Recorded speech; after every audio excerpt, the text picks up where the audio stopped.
It's time for TWiT This Week in Tech. We're going to take a, boy, it was a week of announcements. New Kindle announcements. We've got new Nokia announcements and an Apple announcement coming up. A great panel to talk about all that and more next on TWiT. Netcasts you love. From people you trust. This is TWiT. Audio bandwidth for This Week in Tech is provided by the new Winamp for Android, featuring wireless sync and one-click iTunes import. Now with free daily music downloads and full-length CD listening parties. Download it for free at winamp.com/Android. Video bandwidth for TWiT is provided by CacheFly at CacheFly.com.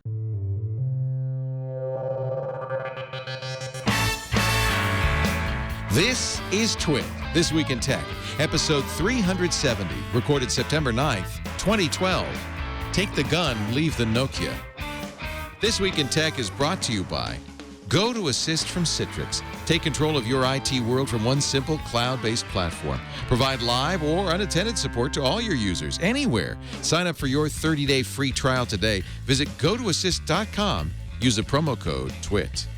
And by FreshBooks, the easy online invoicing app for small businesses that saves time and gets you paid faster.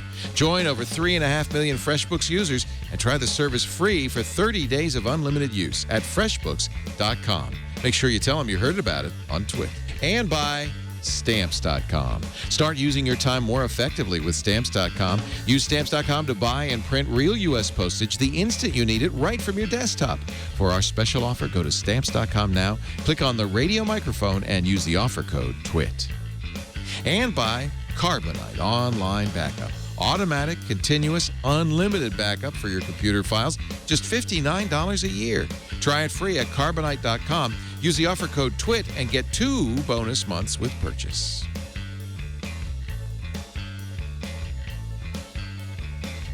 It's time for TWiT This Week in Tech, the show that covers your technology news from the week gone by. But don't think this is going to be old news. Oh, no, my friends, because we have a great panel. All X chromosomes today on the panel.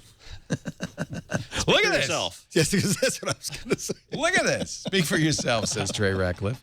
Trey Ratcliff is visiting from New Zealand. Everybody's favorite photographer. He's just back from Burning Man. Yes, it was a hard week in the desert, but it was great. And his mom lives up here, so he always brings us fudge from Mrs. Ratcliffe's fudge, which is fabulous. We got to pass this around the live studio. You know, we audience better. here. Would you start this, Frazier? Because dangerous. we really don't want to have that in front of Leo. He's going to eat it all. Yeah. Doug Kaye is also in studio with us. Doug, of course, one of the proto-podcasters from IT Conversations and the Conversations Network at conversationsnetwork.org. Now full-time in photography. I am a full-time amateur photographer. Yeah. I guess that's the way I like to call that. it. If I call myself a professional, I have to pay more for insurance. You were a serial entrepreneur, and we really, for a long time, before there was podcasting, you were doing podcasting. So nice to have you back. Thank you. Good After a long hiatus. It has been a while. I apologize. I have not been on TWiT since you've moved to the new studio. Well, so welcome back. back. Good to be here. Welcome back. Thank you. To your left, Ryan Block of GDGTgadget.com. Good to see you, Ryan. 2 weeks from now, a newlywed. Yeah, one only hopes. Oh, that's exciting. If I can make it. Is it nerve-wracking in the Ryan Block, Veronica Belmont household? Yes, but not because of the wedding, more because of the Apple event this week. Are you fighting over who gets the iPhone 5? No, well, I know that we'll both be getting one. It's more, preparations and exciting, late nights getting ready, and we put a lot of work into the live blog and prep. Ryan, are you both going to be on the same network, or are you going to do 2 separate networks with the iPhones? I'm still deciding if I want to stay on AT&T. I think we'll probably both wind up on sticking around on AT&T. I still have the unlimited data plan from way back in the day. You don't want to give that up. At the same time, I hear such good things about Verizon LTE, especially in San Francisco, where AT&T is quite congested. Yeah, we'll see. Yeah. I want a Verizon LTE phone. I don't know. And I made the mistake of saying, and boy, I got reamed for it on the air, that I thought that Verizon's LTE was faster than AT&T's. And everybody said, no, it's not faster. It's just here in the Bay Area where everybody has AT&T iPhones that you just can't get anything done at all. So that's why Trey Ratcliff has emigrated to New Zealand. Yeah. And Mike Elgan is also here from Elgan.com, and he's emigrated to, he's a citizen of the world. Hey, Mike, good to have you. I'm not there. If I was there, I'd be drinking scotch and eating fudge, but I'm here in spirit. We try to do that to entice people, and all it did was chase you across the globe. You're where, in Greece? I'm in Greece. I'm in the Peloponnese in Sparta, Greece. Yeah, it's 1 o'clock in the morning, 1:11 a.m. here in Greece. But it's fantastic here. It's I had digital nomad. I had no idea you were up at 1. I'm so sorry to make you stay up till 1 a.m. No. Here, around here, this is when there are bars nearby that don't even open until 1. Wow. You wonder why the economy's in the toilet. Now we know. This is why. When is dinner? Is it like 10? Yeah, 10, 11, something like that. But and everybody's out. That's because the climate's warm and nobody wants to be out in the day in the hot afternoon. So you go to bed in the afternoon, you get up, you finish, your work, and then you start. The evening begins at 8 or 9. Exactly, and work starts late. It's all across the southern Mediterranean, from Spain all the way through to Turkey. This is the lifestyle. I think it sounds pretty attractive. Yeah, it's a little different from Silicon Valley. For some reason, Trey Ratcliff, I get the feeling that you get up at dawn and milk the sheep or whatever it is, whatever it is you do. No, that's not milking, Leo. She told me she was milking it. Yeah, there's this expression where you say, no, I was just helping the sheep over the fence. Are you in sheep country? I am in sheep country, but I do get up every day and I chop wood. I chop my own wood with an axe. Do you really? Very lumberjacky. Yeah, I might do some Instagram topless photos sometime. I could tell he's been chopping his own wood. Is that what they call it? No, that's another. It is Queenstown for a reason. All right, now let's begin. Enough silly, bad single entendre. Ryan said he's getting ready for the event. The invitations went out true to form. Apple waited till 1 week before the event to say that they are having an event, long rumored, September 12th, this Wednesday, at the Yerba Buena Center. There's the invitation. It's got a big 12 on it for the September 12th, but the shadow it's casting is a 5. Which is interesting because it is not the 5th iPhone, it's the 6th iPhone. Rumored to be called the iPhone 5. What do you think, Ryan? Is it... Yeah, it'll be called the iPhone 5. I guess so, now that we've seen the number. Well, the 4S was not the 4th S. It was the iPhone. 5th. Right. The 5th. I mean, who cares? The 5 is what comes after 4. 4 is what's out now. 5 will be what's out. I mean, yeah, I think when that invite went out and everybody really started, getting, I think, pretty irritated on Twitter that it might be called the iPhone 5. I mean, who cares? Who cares? So they won't just call it the new iPhone. I doubt it. Not They like wouldn't the- put the What they do with the they wouldn't put the iPad. 5 in there. They wouldn't put the 5 in Right. there if they were going to call it Right. the new iPhone. No. MacRumors.com app, they have a countdown, 2 days, 18 hours, 45 minutes. And this, perhaps the most bizarre article I've ever read, Arnold Kim, he's talking about, this is the staging of Yerba Buena Gardens, this Yerba Buena Center where they'll do the event. Apple's already hung rainbow curtains. On either side of the apple, if you do a little photo processing and squish it down, apparently... I find this so bizarre. According to Rooster Nugget and others in the Mac Rumors forum, you can see icons. Is that ridiculous? Somebody did that. Somebody It's did- ridiculous because basically it predicts that the iPhone will have icons. Well, it's an extra row. The icons are stretched. Okay, I'll give you the semiotics, BS or not. You can see the Game Center icons upside down. That I don't understand. That's why that. You see iTunes. You see a music icon. We don't know what the blue one in the middle, they think it might be the stock icon. Then there's a mystery green-blue icon. Pandora.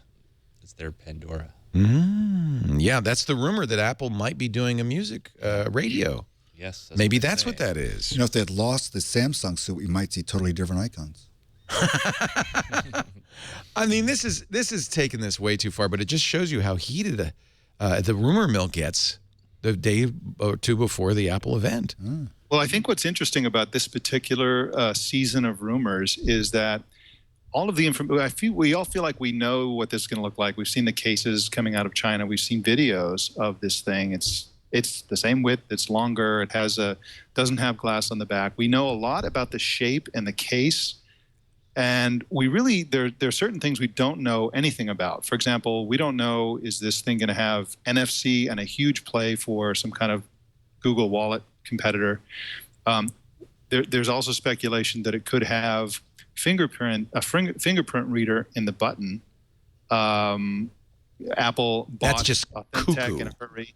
Yeah, that's cuckoo. But if you think about the logic of when they do a big play for a digital wallet, it will probably have some kind of biometric component to it. And they did buy Authentic in an awful big hurry for an awfully big price. And so that How long ago was that? May, I think. Okay. They started it, but I mean, Authentic makes fingerprint readers? They make fingerprint readers, NFC stuff. They make all kinds of digital encryption things. But the speculation is that they're particularly interested in the fingerprint readers. But Apple approached them in a very unusual way. Usually, they make very small acquisitions if they do make acquisitions, and usually they kind of hardball them and get a low price and all that stuff. Apple went in there and said, "We're going to give you way more than your company's worth. We don't want you having anybody else bidding on this. No counter bids. It's take it or leave it. And we're really in a hurry, so make up your mind." And it was really an unusual acquisition that was characterized by a great deal of haste, which kind of makes you think, well, they're really trying to get something into products at the end of the year. So. Mike, I don't know about that. I think part of it for Apple is they like to do acquisitions quickly because I don't think that they like to get into bidding wars. And it's also a lot harder to keep it secret who they're trying to acquire if the talks get long and drawn out. It kind of reminds me of the Anobit acquisition they did. I think it was earlier this year. Maybe it was last year. I can't remember. But it was $500 million. It kind of came out of nowhere. Nobody had heard about it. Nobody really knew who Anobit was, and it was just done. It was kind of over. I think the timeline for getting their technology, for getting Authentic's technology into an iPhone is still too early. They couldn't make that happen in just a few months. These products get designed a couple of years out. I mean, it's possible. I think that it would, maybe be, if they were going to have something in there with fingerprint reading, it'd be either next gen or maybe the gen after that. You're probably right. Every time you think that Apple's going to be extremely aggressive about something like this, it turns out that they're not. They're very conservative and they're very slow with it. However, I think it's interesting that they paid such an enormous price. I think it was one of the biggest things they've ever paid, and there's also a lot of movement in the digital wallet stuff. So I think it is a long shot, but it is an interesting development and a very uncharacteristic one for Apple. And so we'll see what's going to come out of it. But it's an example of the kinds of things that we just have no idea about, despite our feeling of familiarity with this iPhone. The Apple paid what seems like a ludicrously small amount, even though it's the largest acquisition Apple's ever made. But in like things like Facebook buying Instagram for $1 billion, $365 million seems like chump change. Right. That's not the largest one they've ever made. It says, according to Guardian, it's the. No, I mean they bought Anobit for $500 million. Yeah, they bought Next, I think, for it was $600 million or $700 million, right? So it's a big one. It's clearly not a for Apple. It's big. It's they don't buy a lot of companies. They're not a company known for acquiring. And I should point out that the sale doesn't close until after the 21st. So it's not possible, in fact, that they'd be. Well, maybe it is. I don't know, but it just seems they could still be licensing the tech. What I'm really hoping for, so since we, what are we going to have? What are we going to have? Well, what I'm really hoping for, as Mike said, is we've seen so many leaks with this phone. We've seen every component from inside and out. Now the latest thing is, it's supposedly not going to have NFC. That thing was just a speaker that a lot of people were speculating was going to be an NFC. The thinking is that a metal back would make it impossible for it to be NFC. Maybe. Well, yeah, I mean, you could do the front, or you could do the antenna, because supposedly there's the plastic antenna port up at the top. Here's my hope, though. My hope is that this whole thing has been a masterfully played ruse on the part of Apple, and that the phone that they're going to unveil looks absolutely nothing like what we've been seeing. I doubt that will be the case, but I would love if they did that. If they pulled the wool over everybody's eyes like that, that'd be amazing. Well, in fact, they have to. There has to be some wool somewhere over somebody's eyes, because if this thing is just another phone running iOS 6 and it's just longer, then this will be the worst Apple announcement in history. Yeah, but remember, Mike, we thought that with the iPhone 4S. This was such an incremental, and I was among others saying, "Oh, this is sad," and all the pundits were disappointed. And of course, it's the best-selling iPhone. Well, but they really bumped up the camera in that one. That was a big. And they added Siri. I mean, Siri was that in the 4? No, it was Siri. No, that's the essence in iPhone 4s. Yeah, so they threw like something in there that was huge, and so far there's not a lot of rumors about anything really significant. Yeah, an extra row of icons is not huge, especially since the rest of the world's already doing 4-inch and more. Supposedly this will have LTE. I don't know about that. I'm still a little skeptical about the LTE. Really? Won't they have to have LTE? Doesn't that? No, not necessarily. Does that not hurt them? I mean, even Verizon has said we're not going to sell gadgets that don't have LTE anymore. Yeah, I'm sure Verizon's going to stop selling the iPhone. I'm positive that they're going to do that. See, if Apple doesn't put LTE in it, they don't put NFC in it, it's almost, to me, it's almost Apple saying, hey, we don't really care. We know you'll buy it no matter what we do. But isn't that the case? Oh. We don't care. We don't have to. We're Apple. Because, I mean, there is a lot of competition now with Apple. I mean, the Galaxy Note 2 was announced last week by Samsung. We're seeing, and we'll talk about all of these, new Nokia phones, Windows 8 phones that look pretty interesting. I'm not going to say that the new Razr from Motorola is that exciting, but, and of course, we're waiting to see what HTC is going to do after the Apple announcement. It's gotten very competitive. Android OS gets better and better and better. I think incrementally. So. I think Jelly Bean has reached parity. The maps are so good on Android, and that has a long way to go on Apple. Well, Apple's dumping the maps. And Trey, you've hit it on the head. The thing that's really exciting about all this competition, besides the larger screens, it's software. So we really don't know what Apple's going to announce along. Yes, we do, because we've seen iOS 6. We've seen a few, like we've seen apps like the podcasting app. We've seen iOS 6, but we don't know what kind of that is separate from application software that could go in there. I mean, we've seen passcode and things like that. We haven't seen the apps. You're right. There could be apps, but they could throw in some crazy good apps that Go ahead, Ryan. Yeah, Apple also likes to sneak in stuff at the last minute for new phone launches. They did this before. Siri.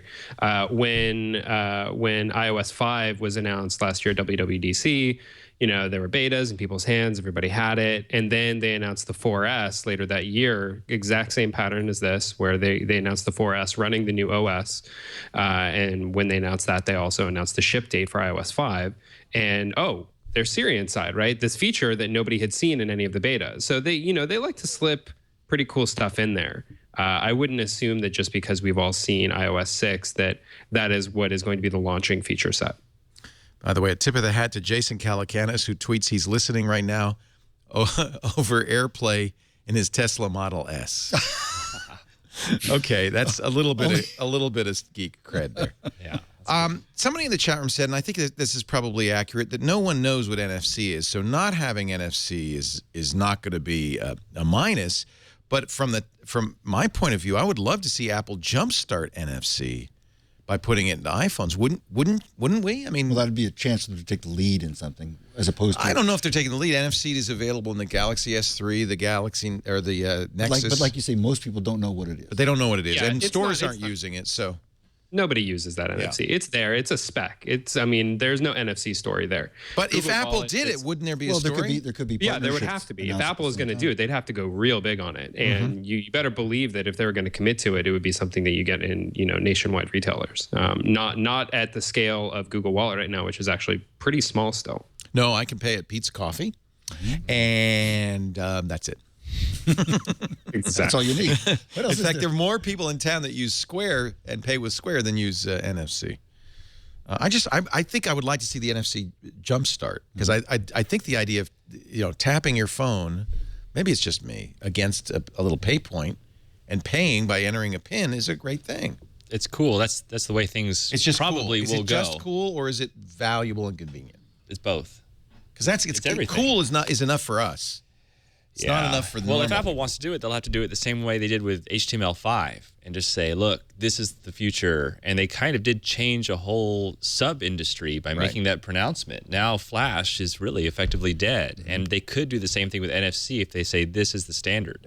I have to say, I don't know if it was Andy Yanako, I think it was, who said Apple doesn't announce things like NFC. They announce capabilities. Right.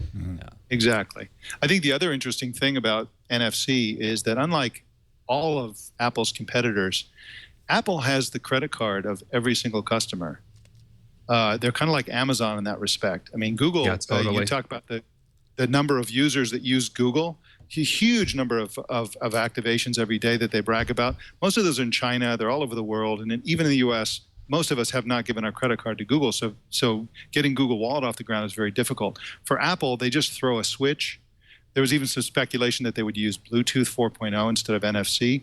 But they just have to throw a switch, and they've already got people signed up with credit cards and ready to roll. Yeah, I think Mike nailed it. That's something that Apple has that very few other people have. Is They may 300 million credit cards. You know how tough it is? I'm always entering my Apple ID, though, all the time. And if I have to do it at the gas station and everywhere, that would be annoying. I don't want to enter my They would Apple probably password. keep those safeguards in, and that negates the convenience of NFC. Good point. The way that Google Wallet's implemented, you enter a 4-digit PIN, right? I think it's a 4-digit PIN. I've never used it. I don't know. Well, let's get the Apple stuff out of the way, and then we'll go. I really want to talk about Amazon's announcements. Ryan, do you want to make predictions? Do you think? I mean, is there some secret sauce? And if there is, what do you think?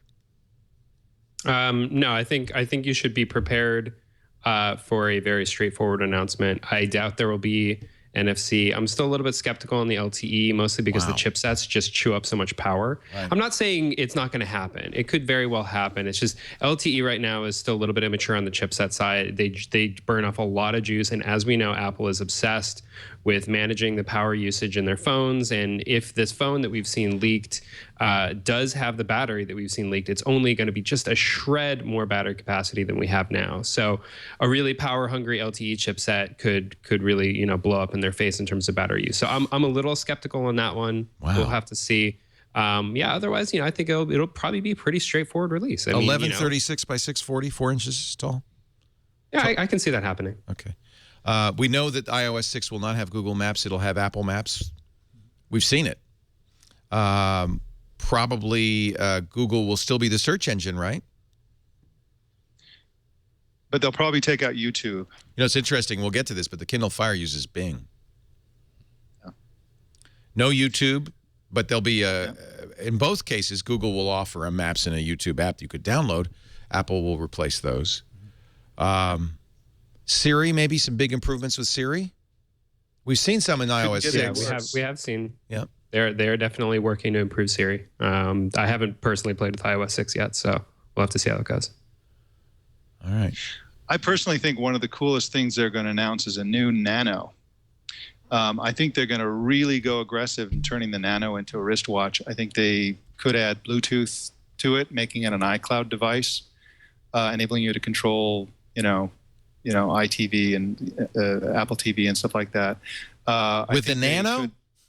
With the Nano. Well, who knows? I mean, Bluetooth could enable all kinds of things. Playing music from the Nano out through a speaker would enable you to interact with your iPhone, look at your watch to see who's calling, to see texts and stuff like that. Talk to Siri when your wrist, like Dick Tracy. I think there's a lot of cool things they could do if they really went aggressive, turning the Nano into a better wristwatch, making it the form factor. Right now, it's they have wristbands you can buy, but they're bulky and clunky. Yeah. If they make it small and thin, I would buy an Apple maybe wristwatch. Even glass. Yeah, I would. Especially if they put Absolutely. Nike Plus into it. And If I still wore a wristwatch at all. well, I wear the Fuel Band, right? I mean, that's kind of wristwatch plus. Do you work for Apple, sir? Because this guy's nodding.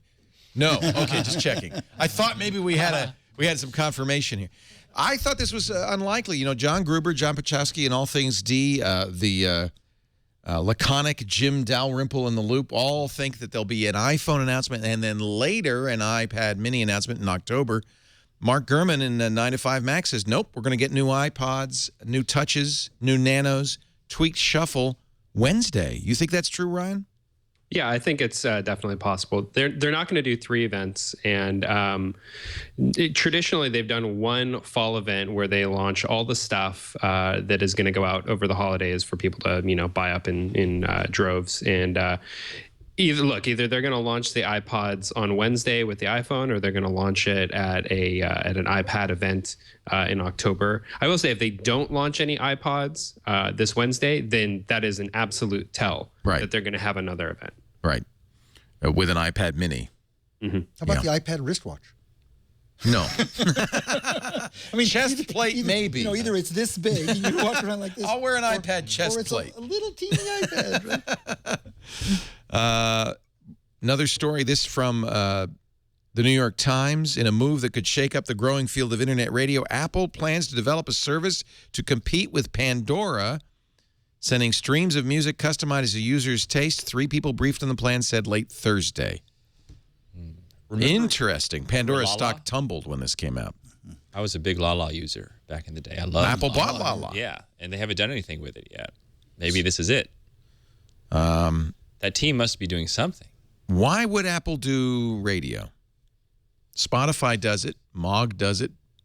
RDO does it. It's a path to revenues. It's a path to more music. Is it a path to revenues? I mean, Pandora spends as much as 60% of its revenue, sends it to the music industry. Of course, that means they keep 40%. Yeah. It also requires, as this article points out, a lot of feet on the ground. You have to have the ad sales for Pandora. A lot of local sales. It's like almost a Groupon model. I don't think Apple wants ad sales. I'm not sure they're interested in that. I think that if they were going to do it, they would do it as a kind of a premium service for iCloud users, something to encourage the iTunes in the cloud functionality that they've been pushing. A compliment for Match, maybe. Yeah, that's $25 a year. So maybe if you sign up for Match, you also get the ability to stream customized music based on what's in your Match library. Apple's plans first reported by the Journal on Thursday evening. The Times says Apple's service did not seem to be imminent given how long it takes to negotiate labels. So don't expect an announcement on Wednesday. It could be months away, according to the Times. I'm sorry, go ahead, Mike. I think the most likely scenario is, unlike Pandora, which basically doesn't even care what you own, just plays. You pick a radio and create a radio station, and it brings you all these songs. I think Apple could integrate listening to using the Genius feature and stuff to listen to your own music that you own, throwing in a minority of the songs being related to that, or based on what you already own and what you like to listen to, as a way of discovery. Because Ping, if you recall, Ping was supposed to be a way for people to discover music, and nobody uses it. And so right now there's how does Apple facilitate you discovering new bands, new music? I mean, they really, other than browsing their store visually, it's really not a good way to do it. Whereas a semi-Pandora type thing that occasionally threw in a song you didn't own, and again, the secret sauce here is Apple's ability to negotiate deals that Pandora can't negotiate. And so this could be a really cool thing, but I don't think it would be a separate service like Pandora. I just see it as a way for them to legally throw in songs that you're likely to enjoy, as a way to get you to discover new music and buy more music. I wonder if Apple feels threatened by the unholy triumvirate of Pandora, Spotify, and Amazon. Because at least, maybe that's just me, but that's how I get my music. If I want to buy it, I'll buy it from Amazon. If I want radio, I love Pandora. I listen to it all the time. If I want to listen to an album that I don't want to buy, I use Spotify. I don't need iTunes. Am I unusual, or is that kind of the trend? Is that how people are? What do you do in New Zealand? You squeeze a sheep? I listen to Pandora, but it's Pandora's only in the US, great. so I have to... you have to fake it. Yeah, I have to fake it to pretend like I'm here. But Pandora is great for finding music, and I think Mike is exactly right. That it could be the music publishers that could be putting pressure on Apple, like, we need to increase our sales. There's no way for you to discover our music. Currently, the only way to discover music is to laboriously go into the iTunes store and click through categories, and listen to samples, and that's no way to buy music. And I think it's only people in the know, right, that use Pandora and these kind of specialty services. I don't think like Normal the people average don't. person. Oh, I disagree. How do they discover music? They still listen to the radio in the car. Oh, I think or they people have listen to discovered iTunes. Pandora. Every business I go into, Pandora's on. When I go Yeah, work out, absolutely. Pandora's on. I think Pandora has been discovered by the real people. Absolutely. And it could well be that the contracts that Apple's had with these publishers have included something like the ability to put in a certain number of plays. They could have had that in that contract for a long time. That's one of the things the article says, is that they will be a little more liberal in their terms than Pandora is. You can only skip a few times a day. You can't repeat a song. The Apple service presumably will be able to do that. They're not going to say no to Apple. Right. They'd I mean, like to say no to Apple. What's more powerful, though? Is it a customized radio service like Pandora, or is it listen to any music, all you can eat for X dollars a month, like RDO or Spotify? I mean, for me, I love Pandora and I still listen to it, and it's a great discovery tool.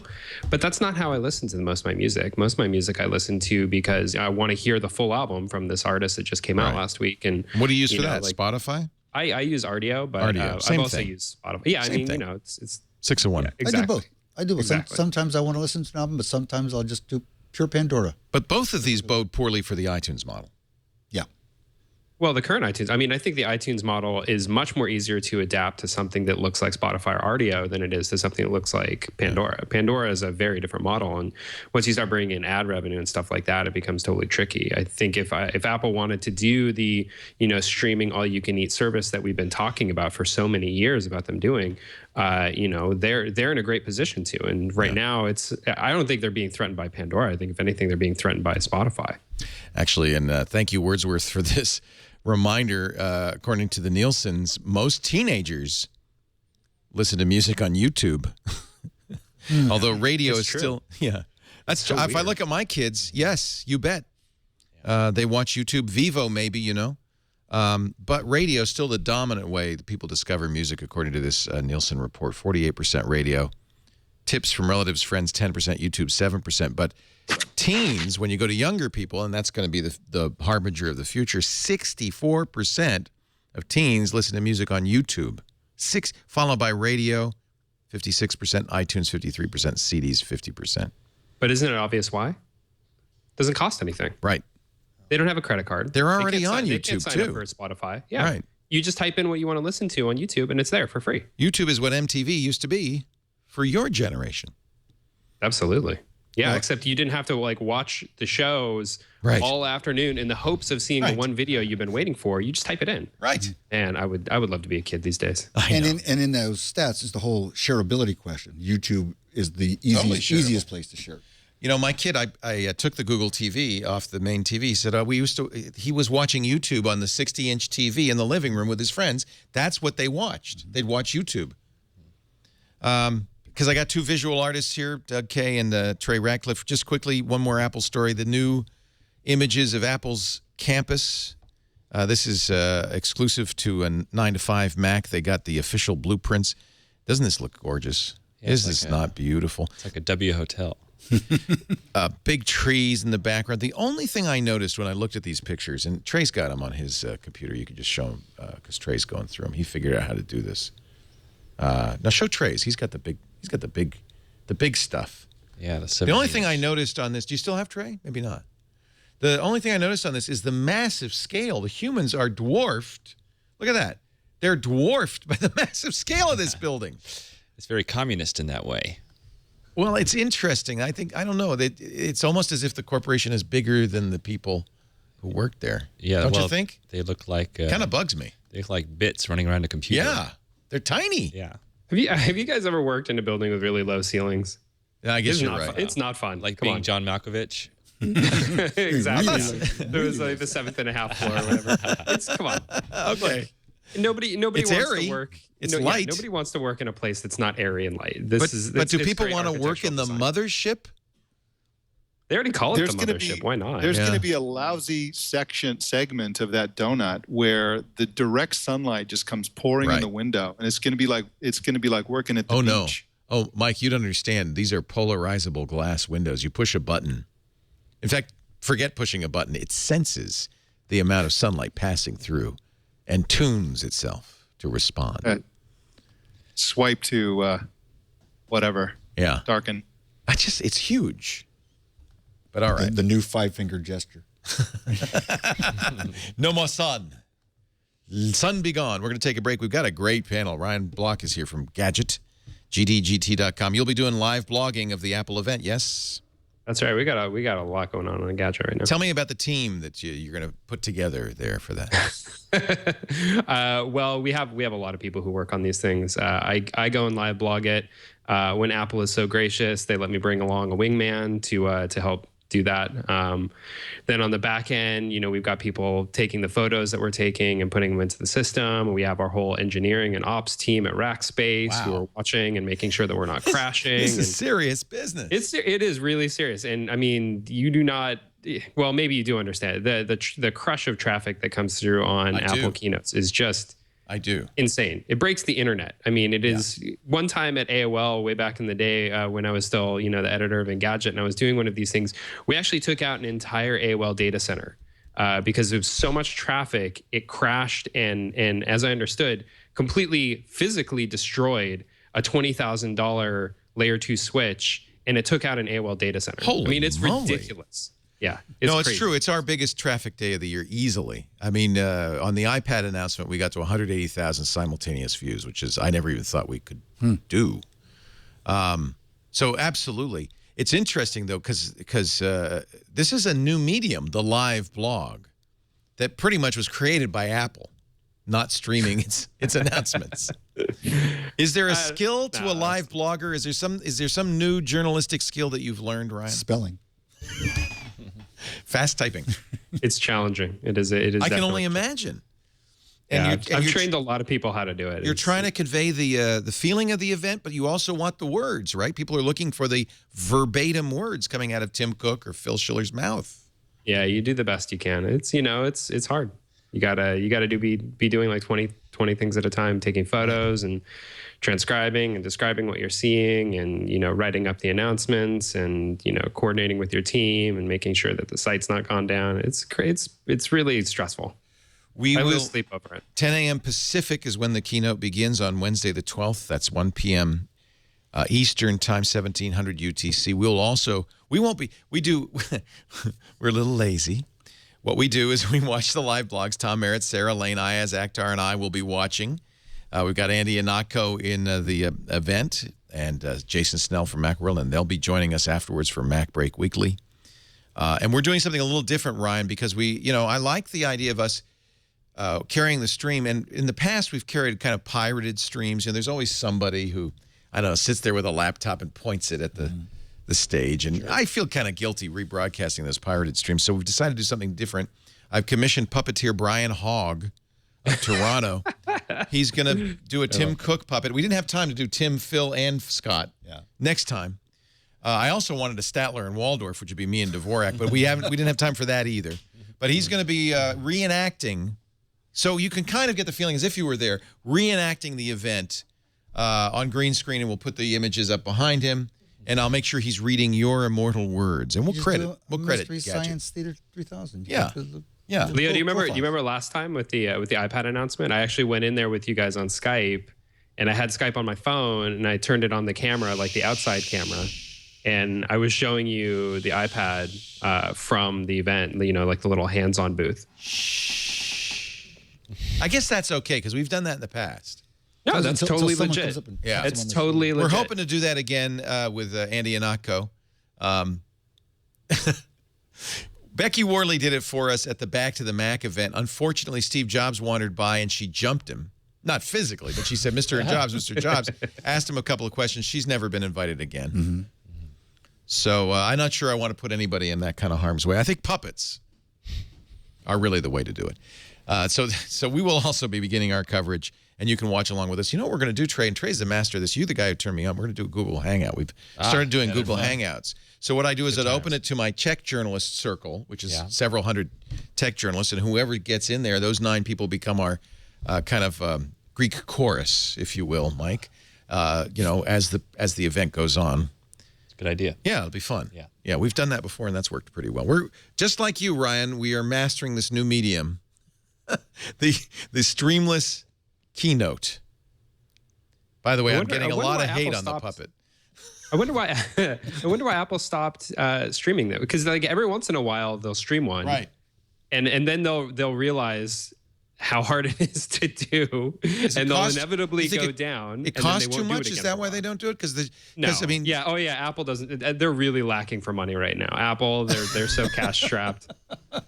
With their what is it, $82 billion in the bank? Well, what I thought was that Apple didn't do it because they wanted to control it.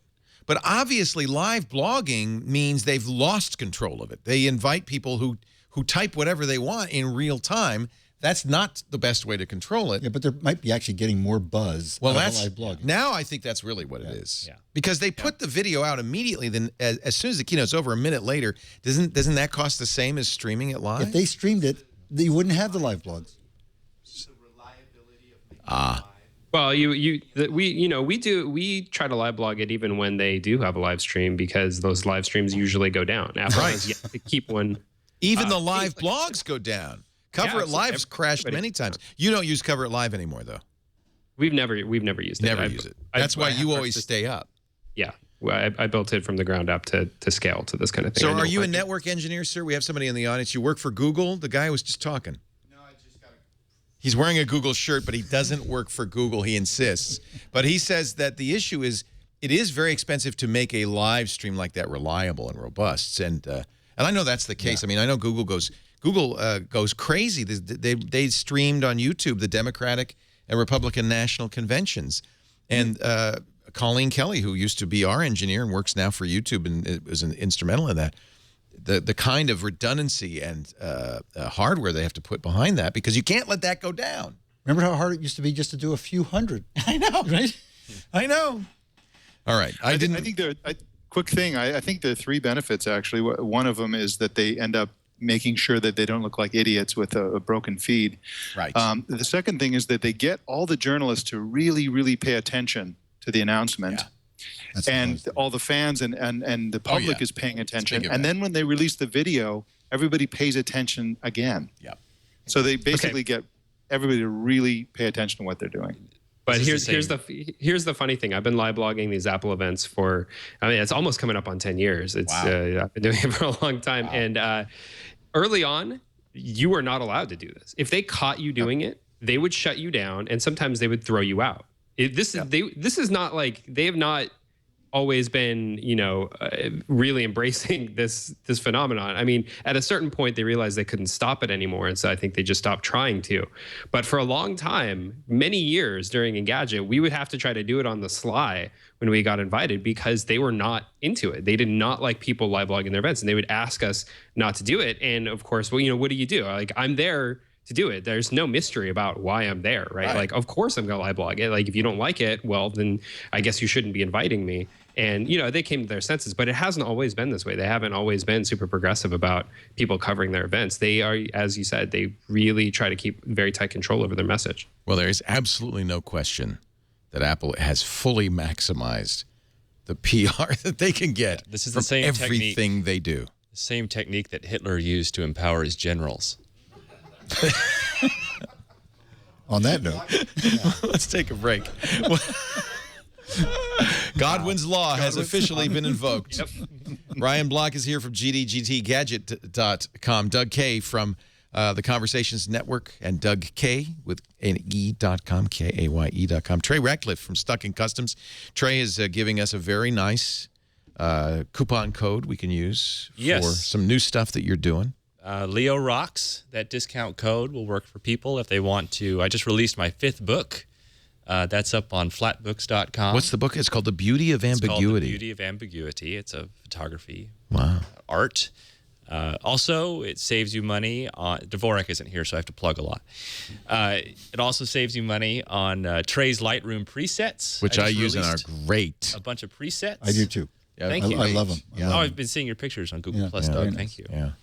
And then the last thing it saves you money on is we released a new video for beginners to intermediate photographers called The Art of Photography. And it's a great new video series. Fantastic. So Leo Rocks, the offer code, one word, on those 3 items. That's right. Also with us from the Peloponnese, where it is the middle of the night, and yet the party has just begun, Mike Elgan of Elgan.com. And Mike, you've actually won the award. You have both been called an Apple fanboy and an Apple hater within 5 minutes in the chat room. Yes. Welcome to my world. I figure you're doing something right. Our show today brought to you by Citrix, the folks who do GoToAssist. If you're in the IT business, if you do managed support services, GoToAssist is a must check out for you. Our friend and IT guy here, Russell Tammany, is actually a contractor. His company, Exponentia, has 800-plus clients, 800-plus companies, and 3 people. And he does it with, well, I have to say, it wasn't GoToAssist until recently. He was using another very expensive tool. He says, I'm loving this GoToAssist. We set him up with it. So GoToAssist, you've known about it, I'm sure, for years. It's the best-known remote support choice. But now they've added monitoring, and this makes it a really useful tool if you're an IT professional or you want to get in the managed support business. GoToAssist monitoring, you put the crawler on your client network. It finds all the hardware, all the software, every network-attached device. So you've got a great inventory, and now you set up your dashboard to track performance on your network, key stats, even things, simple things like hard drives getting too full or toner cartridges running out. You get alerts, customized alerts via IM, SMS, or text message. So you are proactively paying attention to how that network's performing. It's how you can magically handle so many clients so efficiently. Then you fire up the unattended support module, the live remote, and boom, you fix it. Well, yeah, obviously for toner cartridge, you probably have to come down. This is a really fantastic tool, and you can try it free, both the remote monitoring and the remote support right now. Just go to the website, gotoassist.com. Right on the front page there, you'll see a try it free button. Click that blue button.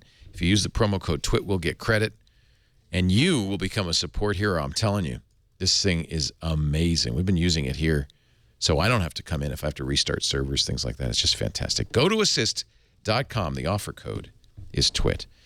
Boy, Apple hasn't even had its event, and we spent 45 minutes talking about it. And yet, on the 6th, on Thursday, Amazon had, I think, a very interesting event. Let's talk a little bit about the new Kindles. 5 new Kindles. Paperwhite, which is an e-ink technology. I guess higher contrast. Paperwhite implies a white background. They always had that kind of gray-green background. It's supposedly faster, better battery life. In fact, they're still selling the least expensive Kindle. They dropped that in price, gave it more battery life and faster page turns. But most important, I think, the new Kindle Fires. The Kindle Fire 7-inch, 8.9-inch, and then the 8.9-inch with LTE. Ryan, it seems to be, the real question on this was how low can they go? And these prices are very aggressive, yes? Yeah. No, that's how they play. That's how they're rolling with it. It struck me that it's almost a new era in computing where what really drives it is not hardware, not even software so much in the sense of Microsoft Office or Microsoft Windows, but in fact, the store. It's all about the commerce. It's all about the ecosystem. And Amazon is absolutely the best position. They not only sell books, magazines, newspapers, movies, TV shows, and music. They sell refrigerators and tires and toilet paper. Yeah. Well, and this device, they're going to make money on. In fact, Jeff Bezos said it. He said, we don't want to make money on the device. We want to make money after you buy the device. Right, and that's why their strategy is fundamentally different. There's the store, which is what Amazon is, and then there's the App Store. Right? They are not a very good App Store. No, Apple is the best App Store. Absolutely, but Amazon is an amazing media store and store for just about everything else. So if you're looking for a great media experience, that's what Amazon is banking on. I mean, they're clearly not going to win on apps right now, and I think they know it. So they're going to try to win on price, and they're going to try to win on media. One thing we don't know. By the way, the 7-inch comes out soon, like before the iPhone comes out. It comes out on the 14th. The Fire HD? The HD 7-inch. 7-inch, the specs are good. IPS, it's 1280 by 800. The 8.9 is even higher resolution, 1920 by 1200. The speed, it's a dual-core 1.2 gigahertz processor with a fast graphics processor. I mean, on specs, it's funny because it almost seems like the hardware is secondary, and yet Bezos did talk a lot about specs. I think more to say we're at parity than anything else, but they must be selling this at no more than cost, right? I don't think they're making very much money on it. Yeah. I mean, I think they had to talk about the specs because with a price as low as that, Right. your assumption is going to be that the specs suck. But people don't buy tablets based on specs anyway. Exactly. If they did, then the iPad wouldn't represent like 70% of the market. So, I mean, the specs don't really matter a ton. I think that they're smart to, get it out there that here are what the specs are. We're not 2 generations behind. And we're certainly not in the place we were with the original Kindle Fire, which just sucked. But they were still able to hit the price points. I think it's going to be really about the experience, though. And with a forked version of Android, I'm just not entirely sure that they've got enough of a value proposition. I agree, and it's a real unknown. I mean, the hardware looks great. The ecosystem obviously is good, but is that software? And I think the only thing that really sucked about the Kindle Fire, the original, was the software. It was sluggish. It didn't feel snappy. It didn't look great. The other thing I noticed. The only thing that sucked about that car was that the engine didn't work. No, software is important. I agree. Software is important, but price is important too. And I think the Kindle Fire original sold very well because it was $200. Yeah, absolutely. I'm one of those who sent mine back after the first week. Did you? The first day, I should say. Yeah. I mean, it wasn't as good an iPad as an iPad, and it wasn't as good a Kindle as my old Kindle because I love the Kindle because I can use it out in the bright sunlight. Well, and the other thing that's really relevant to the right side of the table is, like the original Kindle Fire, this is a U.S. product, although I understand they are going to sell it in the U.K. But can Amazon even hope to compete if it's not international? Well, I think international markets are going to go for these Android tablets. Right, the Nexus 7. Yeah, they are international, and it is a huge part of the market. It may not be as much of the purchasing after getting the tablet activity, but the tablet itself, yeah. I think it's almost certain that they're losing a lot of money. I mean, the word on the street for the original Kindle Fire was that they were losing about $50 per unit and then making it up in the long term, by selling you tires and toilet paper. But I think that this one, they're probably losing even more. That's probably one of the reasons why they offered advertising, which you can get rid of for $15. But I think ultimately it's a losing strategy because as the prices go down and down, okay, so now they have the one at this price, what happens when tablets are, below $100 routinely, when they're below 70, at some point you're just going to be attracting the super cheapskates, and those aren't the people who are going to be the big buyers on Amazon. So I don't think this is a good long-term strategy. That's an interesting point. Yeah, because these aren't the right customers. Exactly. If you look at why Apple is such a rock star in terms of profits, it's because they go after the premium customer and they make money on the hardware, they make money on the software, they make money on the content, they make money on every part of it because the person they're attracting the most is the deep pocket, highly educated, big spender. And if Amazon is going to go after the cheapskates, then that works okay for now, but in the long run, that's not going to be a good strategy.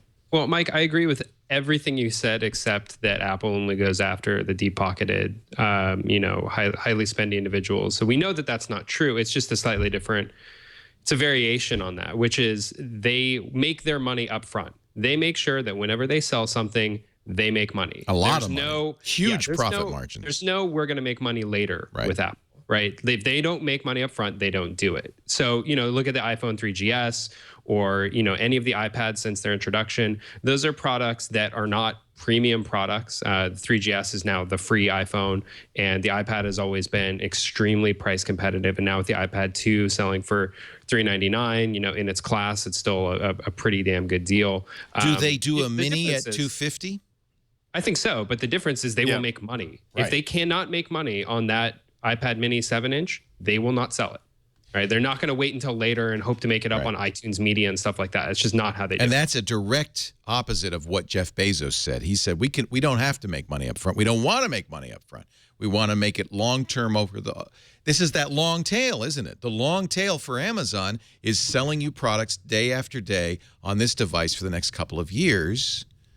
And I have to say that this is a strategy that the other big players, the other 4 horsemen of the internet apocalypse, are paying attention to, because you look at Google and all of a sudden the emphasis on the Play Store, we didn't maybe understand it until now.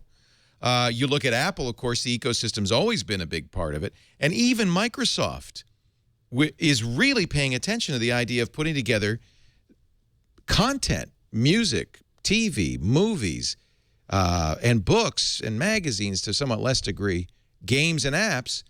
And I think everybody's acknowledging that the hardware is going to take a back seat to content, services, and apps, right? Well, I think the way to look at this is that if you look at it from Amazon's perspective, Amazon is in competition with none of these people. They win if that's the game. They win. But what they're doing is they're using the means, the tablet concept, to compete with all the other electronic retailers. They're in it against Walmart and others who are selling things online, and they're using tablets as an advantage in the same way that they use overnight shipping and some of the other things that they do. And they, are they going to compete with Samsung? Are they going to compete with Apple? They're not even thinking about those companies. In fact, they want to sell those products through their Kindles. So they're really not even. They're not a gadget maker. They're not in the consumer electronics industry. They're an online retailer, and tablets are basically if you look at when you order something from Amazon, it comes in a box. The box is the physical manifestation of what Amazon sells. They look at a Kindle as a box for digital content. That's all it is. They're not in the box business. Right. They're not in the tablet business. They're in the sell you stuff. Is that a bad strategy? It's a great strategy because it helps them to some degree in combination with Amazon Prime and in combination with overnight shipping and all the other things they do to compete against the Best Buys and the Walmarts and all the other online retailers where people would alternatively buy the tires and the toilet paper and everything else. So it's an advantage against other online retailers. They're kind of like the Apple of online retailers in the sense that they're thinking really big. Yeah. And they're thinking really ironically, they're not thinking internationally. I mean, the biggest growth is international. When you see Amazon Eric Schmidt talking about 1.3 million Android activations a day, that's not in the U.S. That's China. Yeah. That's international. Yeah. If you look at any of Apple's unit sales charts over the years, when they start to hit that like really aggressive spike upwards, that moment you can always pin to them launching internationally.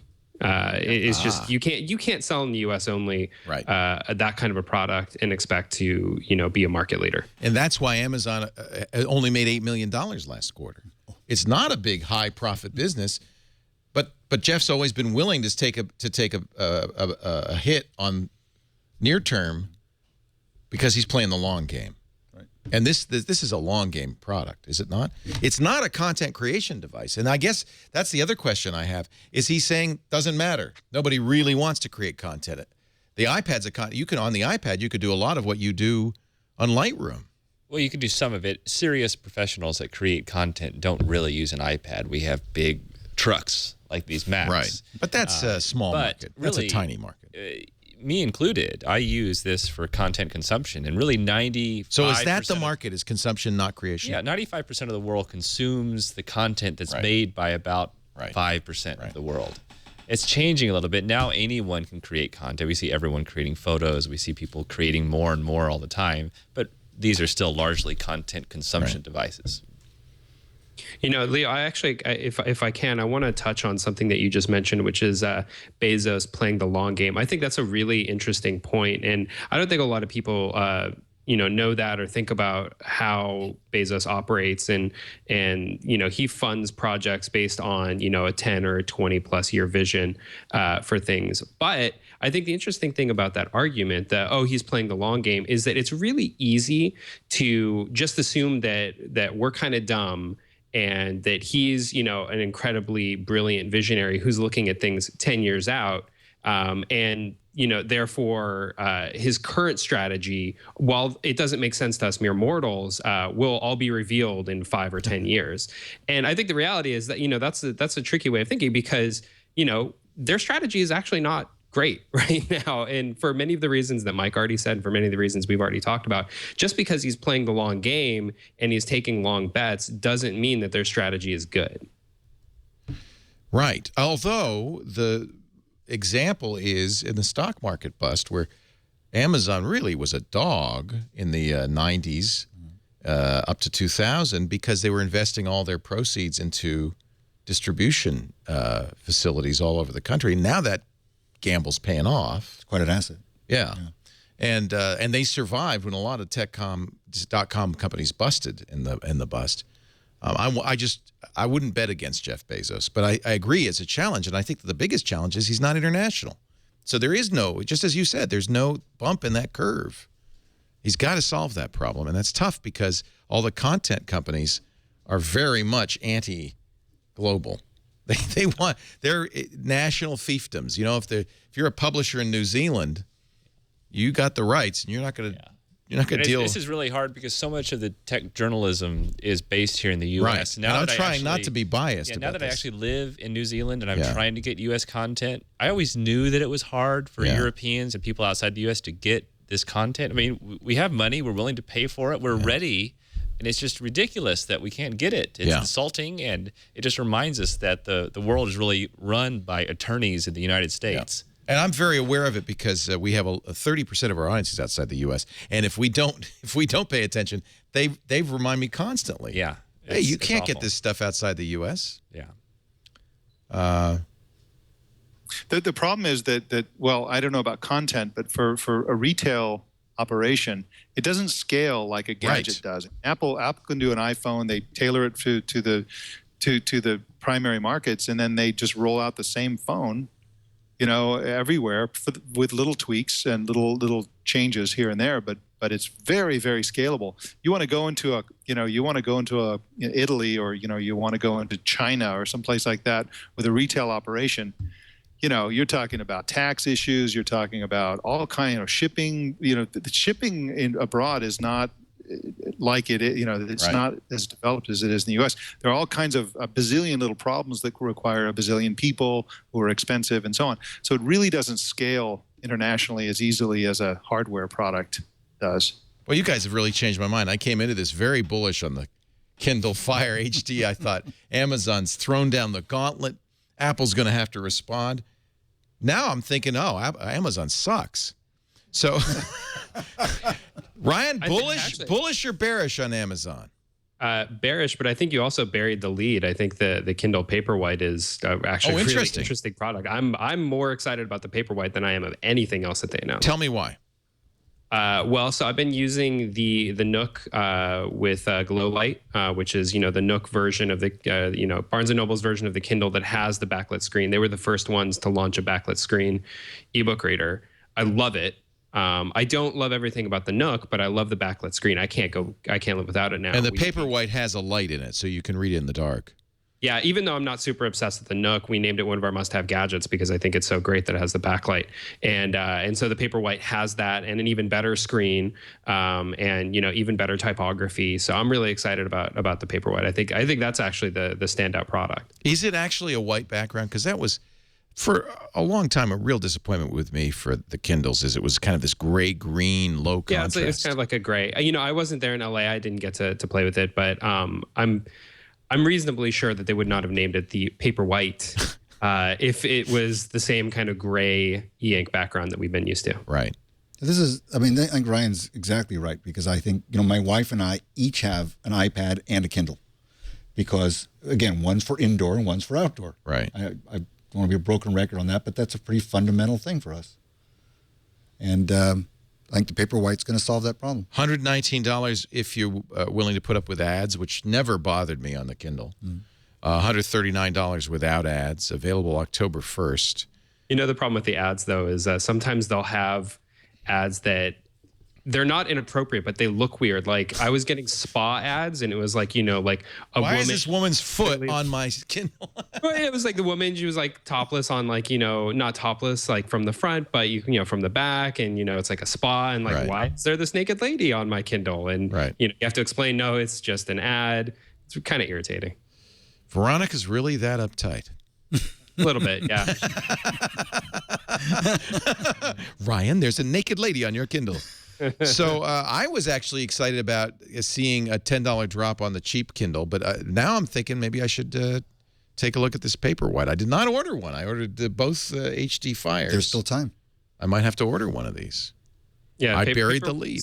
Paperwhite's currently in the running for our top ebook reader moving forward. As soon as it comes out and we get to play with it, I think chances are we're going to be naming it our top must-have ebook reader. Interesting. And readers of Gadget are concurring. They are excited about it. Yeah, they are. I did bury the lead. I did not know that was the hot thing. I am a fool. It's okay, Leo. I'll forgive you. Bearish or bullish on Amazon, Doug Kaye? Oh, I'm bullish overall, sure. Long term? Yeah. How about you, Trey? Bullish. They're awesome. Everyone's going to get everything they want to their home over the internet. In the U.S., we love it, but you're saying even in New Zealand, you're still bullish. Well, I think. You think they'll be able to make it international? Yeah, it's just too. There's too many economies of scale. Yeah. It makes sense Yeah. for everyone to go through one or two. Do you have FedEx down there? Yeah, we've got FedEx. Just checking. Yeah. I don't know. No, they spray paint the logo on the side of a sheep, and they. Yeah. Bullish or bearish, Mike Elgan on Amazon? I'm bullish for them as a retailer and as a maker of ebooks, as a creator of an ebooks reading experience. I'm bearish on them as a competitor to Samsung and Apple. They'll never be. They're not a super hardware kick-ass. company. They'll never. I don't see them ever touching the iPad or some of the better tablets that are coming out from the real consumer electronics companies. But I agree. You know, having that second device as a real reading device for somebody, you know, when you're on the road and traveling a lot too, the other huge thing that they can do is battery life. In addition to all the other benefits of a more dedicated e-reading reader. Paperwhite has what, 18 days? I mean, some huge amount of. Yeah, I mean, way longer than an iPad. So you know, I'm bullish on Amazon, but I think the scale of them. 8 week. Yeah, that's awesome. That's so long that like you'd Christmas. actually forget. You know, Yeah. you actually say, "Oh my God, I can't believe I have to 8 charge weeks it?" is gone by." Yeah, right. But that was months ago. Put it on your calendar. Yeah. Remind you to Yeah. recharge your. Interestingly, no 3G. You don't have the WhisperNet unless you pay $179. Obviously, their 3G costs have gone up a lot. And what a ridiculous deal on the LTE Kindle Fire. $50, you get a mere 250 megabytes a month. That's like a quarter of an hour of video a month. It's a few books though. It's books. It's only for books. Yeah. All right, we're going to take a break. We got a great team. I'm learning. That's always good for me. By the way, I'm bullish on Amazon. I would not want to bet against Bezos.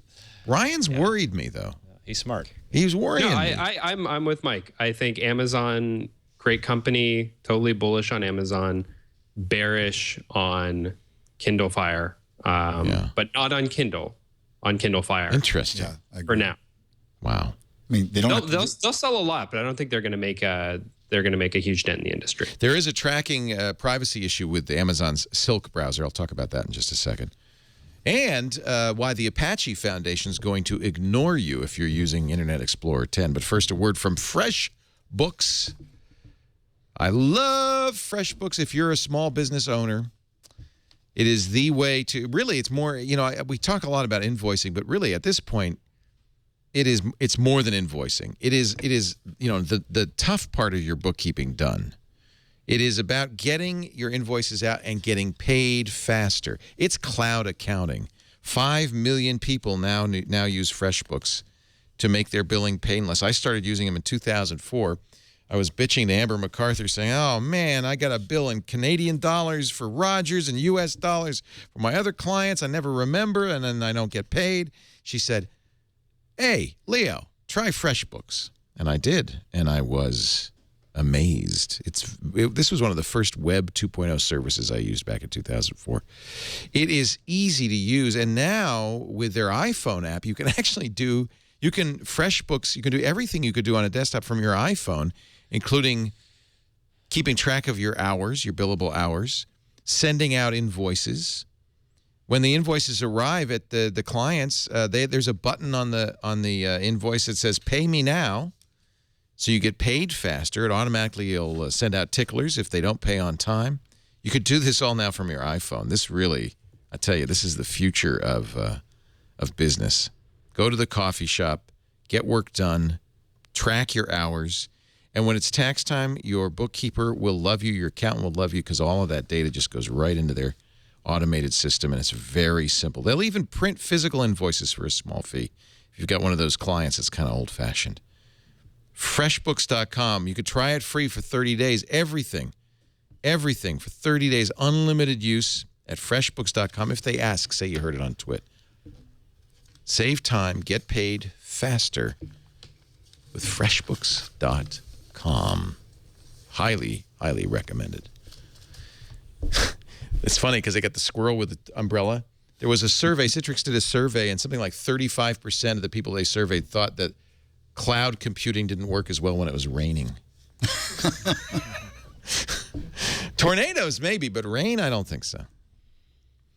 Amazon Silk browser, which is in all these Kindle devices, the Fire, the HD, they're getting an updated version of the cloud-accelerated mobile browser. I haven't noticed, to be honest, a big improvement in Silk, maybe because the original Fire was unimpressive hardware. But apparently Amazon is going to be tracking user behavior all the time. They're watching for breaking news based on your behavior. Do they do it anonymously, or is it tied to your Kindle account? No, it's anonymous. As long as they don't track your IP, I don't care. The browser detects which websites a user tended to visit more often, pre-caches the content. That's part of how it speeds things up. But at the same time, by watching user behavior across a large number of sites, Amazon says, quote, our browser is capable of detecting these aggregate user behavior patterns. That's the anonymous part. It's aggregate. And detecting the next page you need before you even know it. And we'll even know, apparently, when, Morgan Freeman dies. So they're going to have a start page, including a trending now section. That's the stuff that's trending from other Silk viewers. I think it's kind of interesting. That's fine. Well, I mean, what's new about this? Google's been doing this for years. With what? Their search? With everything. Page speed Yeah, service? when you click on an entry in Google search. Sure. Search does that, sure. Yeah, it factors into the results, and then the results get reshuffled based on what people are clicking on. Especially if you're logged in and you have friends, your friends, the things your friends are clicking on bubble up to the top. So, yeah, absolutely. This isn't really that new or interesting. Okay. To me, I don't think there's any other major reason for them to even have a browser. Harvesting data. Harvesting data is it's all about. Everybody's doing it. There's no downside to it, and ultimately, in the end, you could have some really good contextual advertising. So I think this is really why they have a browser. Let me talk a little bit about tracking cookies, because this is similar. First of all, I think the whole problem with tracking cookies is the name. If they had just named it ad personalization cookies or ad personalization customization or something, people would not be so upset about it. But nevertheless, there is now a do not track standard, and all the new browsers except for Google's browser will allow you to click a button that says, I don't want to be tracked, and websites are expected to honor this, except that Microsoft's Internet Explorer 10 will have it turned on by default. And that is not the standard. The standard is that do not track should only be an explicit choice by the user. In other words, the default should be unset, not either on or off, but unset. And if a browser doesn't do that, then websites have the right to ignore the setting because the user hasn't expressed an opinion. Apache Foundation, which makes the most common web serving software, I mean, I think 90% of the web uses Apache, says, yep, that's right. That's why we're going to ignore the IE10 do not track setting. We don't have to. We, in fact, shouldn't. It breaks standards. Discuss. Well, this goes back to the last millennium. I was involved with a startup that was doing tracking with cookies, and it's not just a matter of serving ads. It's all about correlating your online identity, which is supposedly anonymous, to a real world identity. So you set a cookie as an ad server. You set a cookie that is unique. It doesn't say Doug Kaye anywhere in it, but it's unique. Right, but it's relatively simple to ultimately correlate that with other things about me. And there's a whole industry. Over time, you can there's a whole industry that does that. And once that link is made, then my behavior is in fact known non-anonymously. I think it's a big deal. I mean, it's an old discussion. We've had it on TWiT before, but it's real. I don't like it. So you would turn on Do Not Track. Well, I would, but I'm also in the Scott McNeely, get over it. You have no, what is it? You have no privacy. Privacy is dead. Get over it. Right. I'm in that school too. Yeah. Just because I know I can't really stop it. You know, I feel I have some standing to talk about it because we don't use tracking and none of our advertising uses tracking. So I don't really have a dog in this hunt. But I also worry that we get a lot of free web services based on the ability to advertise effectively, and that these tracking cookies, I think, are a way to do that. Ryan, Gadget depends on tracking, I would presume. No, not at all. We don't track. Really? I mean, there may be some tracking. Your advertisers don't track? I can't say for sure. So our ads are sold through a third-party network called Say Media. So we work with them closely. They're kind of like our external sales team. There may be some tracking. I can't say for sure. I don't directly benefit from it. If they do anything like that, it's outside our zone. Well, what if they said What if they said to you, look, the rates we pay are based on our ability to target ads. And that ad targeting requires, targeted ads. Actually, it's not been proven, but the theory is targeted ads are more effective. And the rate we're paying or we're charging depends on our ability to do that. And if people don't track, then we're not going to be able to pay you as much. Well, I mean, so first of all, I know that contextual advertising, so advertising based on a tracking cookie, is not what we have on our site. So if Say Media is doing it, they're not doing it on Gadget. Okay. But if theoretically they came to us and said that they wanted to do that, I would say no. And fortunately, we have the ability. Not everybody can, but we have the ability to say that because we have multiple different revenue streams. So we have our events, and we have our affiliate stuff, and we have our API stuff. So we're making money a number of different ways. We're not necessarily only dependent on advertising. Advertising is just kind of another natural way for us to make money. Ryan, are you indirectly benefiting from cookies from Google when you go look at your Google Analytics and they give you a breakdown of the kind of people that come to your website? I assume that all comes originally from cookie data, even though it might not be your website that's leaving the cookies. No, Google doesn't. As far as I know, Google doesn't post individual and unique data in Google Analytics. Analytics is all aggregate and anonymized. There are some services that we use. We use tracking analytics to understand user behavior on our site. So we use a service called Kissmetrics. And that is, it doesn't necessarily track you as a human. It tracks what you do on the site, though. So we can see, okay, if you started on page A and then went to page B and page C, what are the actions you took to get there, so we can understand how to build a better product for you. And that's obviously a completely different thing than what we're talking about, which is trying to tailor ads and offers at you. Right. What do you think, Mike? I think it's interesting that users are being steamrolled by both Microsoft and Apache. And here's what I mean by that. There are some users who might choose IE because they have been told or they understand that it's more secure for technical reasons that they don't understand. And one of those reasons might be this whole thing that they turn this thing off by default. And so what Apache is doing is they're saying, we don't care about user choice when it comes to choosing a browser. We're going to eliminate the benefit that they chose that browser for behind the scenes without asking. So that's one way they're railroading users. Microsoft is also railroading users because essentially this thing can either be on, off, or neither. In the sense that most browsers, as I understand it, you're supposed to have unset as the default. Exactly. And so by setting a default, Microsoft is kind of ignoring user choice as well. So I think that I'd like to see both these companies try harder to give users what they want and not assume that users are dummies who can't be trusted to control their own settings. Right.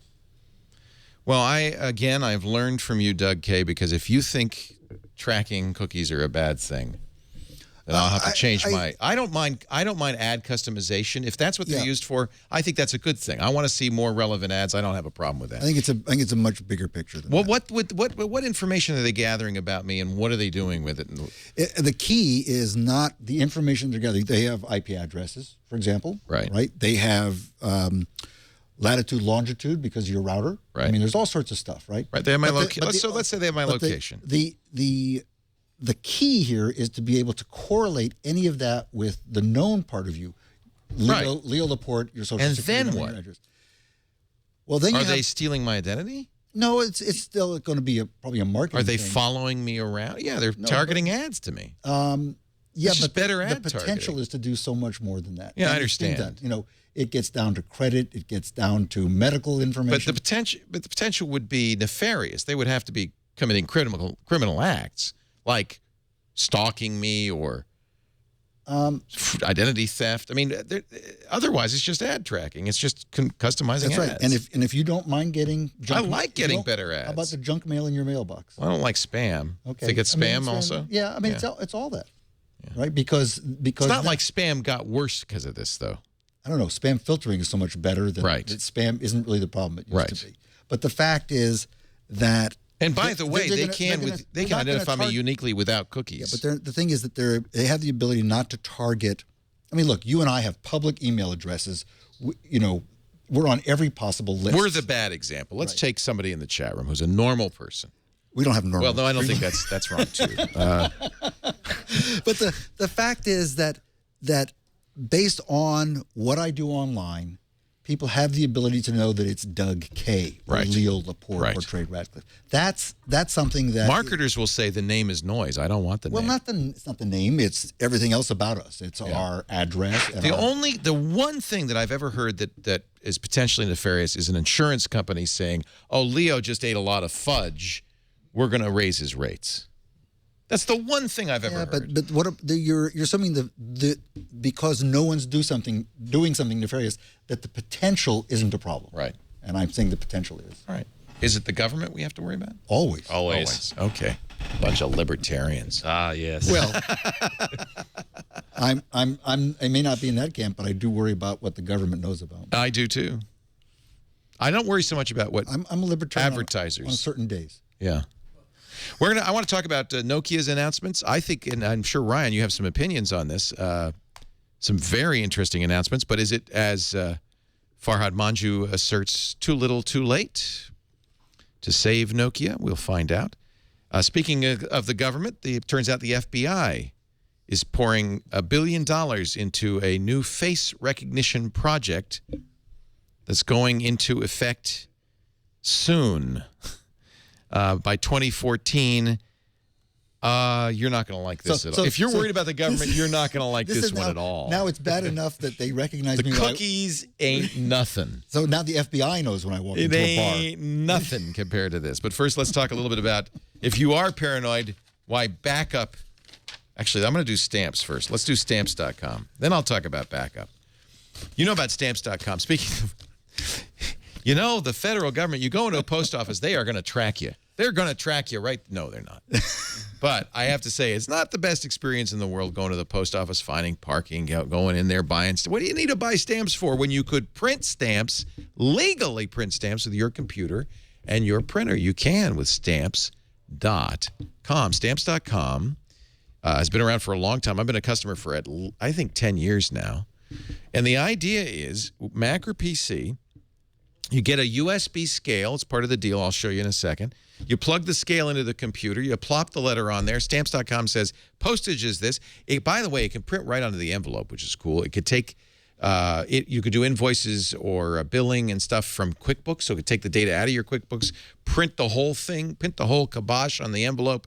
It can fill out forms. If you're an eBay seller or an Amazon seller, this is huge because it takes the data right from the website, prints out the label with everything you need. If you're doing international mailing, really great. When you got to mail fudge to Trey, this is for Trey's mom. It'll fill out the international forms. You do not have to go to the post office. And then the mail carrier comes and they pick it up and they take it. In fact, you can schedule free pickups if the mail carrier came already. And there's no size limit, no weight limit. It's a great deal. I want you to try Stamps.com. Visit it right now. See that offer? You only get that special offer and that smiling picture of me from about 100 years ago. That's when I first started using Stamps.com.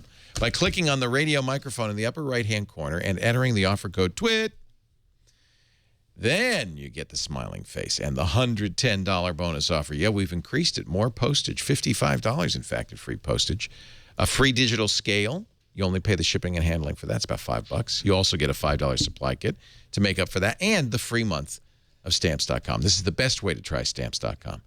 Visit the website, Stamps.com, click the radio microphone, use the offer code TWiT, and never go to the post office again. I like that photo. You look like a creepy postman. I look very creepy. There's something, it's from the screensavers days. Can you get a stamp with your picture on it? Yes. Like that? Yeah. That's how I became a Stamps user. Oh, okay. Early on, they had a business where you get the Avery labels and you could print your picture on the stamp. Okay. I still have them. I'll tell you how long I've had them. They're 33-cent stamps. Okay. That's how long I've had them. Stamps.com. So the FBI is going nationwide. This is according to the Next Web. $1 billion budget. It's called the Next Generation Identification Project. It's already legal in some states and will go nationwide in 2 years. It uses state-of-the-art biometric identification services to provide a, quote, flexible framework of core capabilities that will serve as a platform for multimodal functionalities. Lockheed Martin is making this. And, of course, it's for public safety. But basically, they just want to put more cameras up, and the cameras know who you are and where you are and can pick you out of a crowd. Have you read Daniel Suarez's new book, Kill Decision? Exactly. Yeah. It's Bingo. not long until they combine the face recognition with drone swarms. Drone swarms that will say, hey, let's go get Trey. They'll just automate everything. We'll fly you back in the United States if you don't pay those taxes. I mean, does this surprise anybody? No. I know it doesn't surprise me, but I just want to tell them. Yeah, okay. Private. By the way, this is the project page. It says privacy considerations are built into NGI. Oh, yeah. NGI developed a privacy threshold analysis way back in June 2006. A privacy impact assessment for the Interstate Photo System has been completed to assess NGI compliance with the Privacy Act. A systems of record notices is being updated to reflect NGI capabilities. They've also, I don't even know what this means. Basically, now they can, the FBI says it's legal. And this I like it. I like when the FBI decides it's legal. It's legal. Don't ask. And what I want, the thing is that, Google has this capability. Yeah. You wore Google So does glasses. Facebook does. Yeah. But they don't turn it on. They don't turn it on for privacy concerns. Yeah. Well, if the government could do it, I think we should be able to do it. Yeah, I think that just to clarify, because this is like a really complex, nefarious sounding thing, and it is potentially. But essentially what they're doing is everybody's familiar now. Everybody who watches CSI or whatever is familiar with the fact that the FBI maintains a fingerprint database. So if you're a city police person, you find some fingerprints and you want to run it against the FBI's database to find the crook. They want to expand that from fingerprints to all kinds of things, including tattoos, biometric ID, iris scans, and face recognition as a type of biometrics. And so what they're actually part of this $1 billion is going to put systems into local police stations so they can say, oh, look, we found a tattoo, and they can just run it. Or they, somebody robbed a bank, the camera in the bank got their picture, and then let's do a comparison to see if this person has ever had a mugshot. Now, the problem with this, it's all legal and it's all fine, is not just the slippery slope, but once that database exists, then the NSA can get into it. Yeah. The CIA can get into it. China's NSA can get. I mean, there's, once it exists, then you can just do this big match, and like right now the facial recognition stuff is pretty good. It's 80% range depending on the lighting and so on.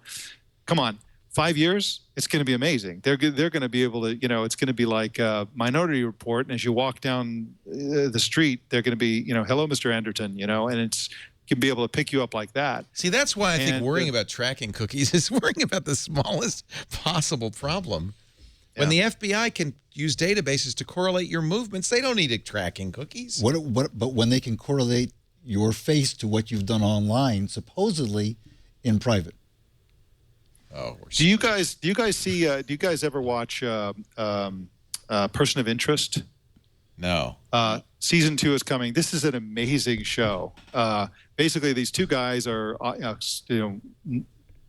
kind of like superheroes, but instead of superpowers, they have incredible hacking skills and a supercomputer, and they track everyone, and they listen in on everybody's cell phone mics, and they do all this amazing stuff, and most of it is pretty plausible. I mean, they do hacking much quicker than you could really do and stuff, but most of the stuff is, pretty reasonably plausible. And there was a hilarious line late in season 1. By the way, season 2 starts in a couple of weeks, but there was a late season 1. They had this hilarious thing where the super genius who created the supercomputer that tracks everybody said, "Oh yeah, I invented social networking so that I would have this massive database of profile pictures, enabling me to match and identify everyone in the world."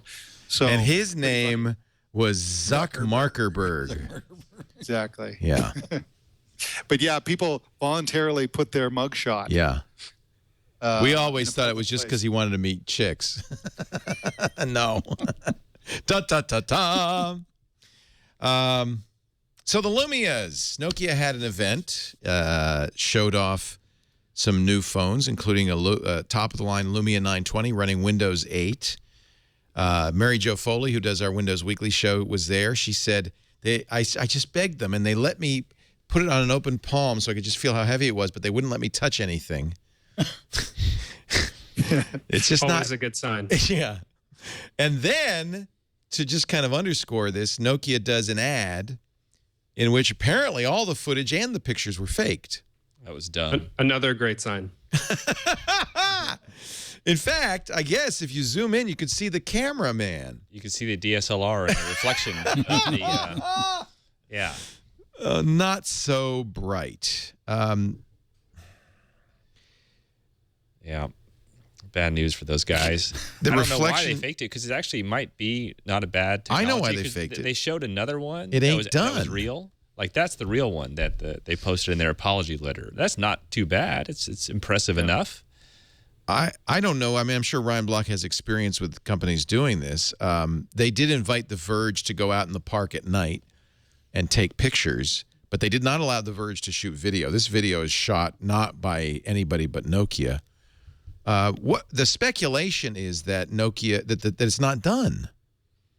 Well, the funny thing is, in the video game industry, this is totally allowed. Right. Right. In fact, it's almost unusual if you are showing something in the video game industry that is not pre-rendered footage that will look basically nothing like what an actual game or an actual game console will look like when it's released. It's kind of, standard practice. In the gadget world, though, this is a highly unacceptable, and for good reason, because, games are sold for their experiences, whereas gadgets are sold for their capabilities and what they can actually do. And if you're selling a product, at its launch based on photos and video that it's not going to be capable of taking, you're directly misleading people. It's not good.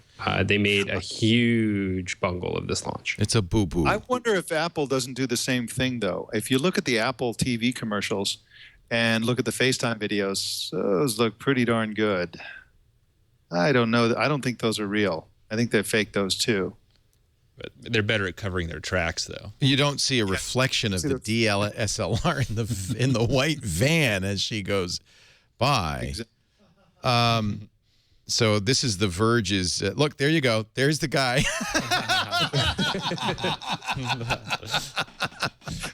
Whoops. Yeah. That's just ham-handed. Right, No, that's not Nokia. It's some agency. Yeah. That guy actually has a really multi-$1,000 image stabilization rig attached to Did you himself. recognize what was going on? No, really? but you can tell what's going on. It's Yeah. one of those. He's got like a Steadicam. Steadicam. Yeah. So I guess some of the speculation is that it's not, that the hardware is not done, but even more telling perhaps is that Microsoft still hasn't released the SDK for Windows Phone 8, the software developers kit, which means maybe Windows Phone 8 is even more delayed. Farhad Manju, writing in Pando Daily, says, it's it's kind of over for Nokia. Once again, Windows Phone is too little, too late. You agree, Ryan? I mean, everybody likes Windows Phone.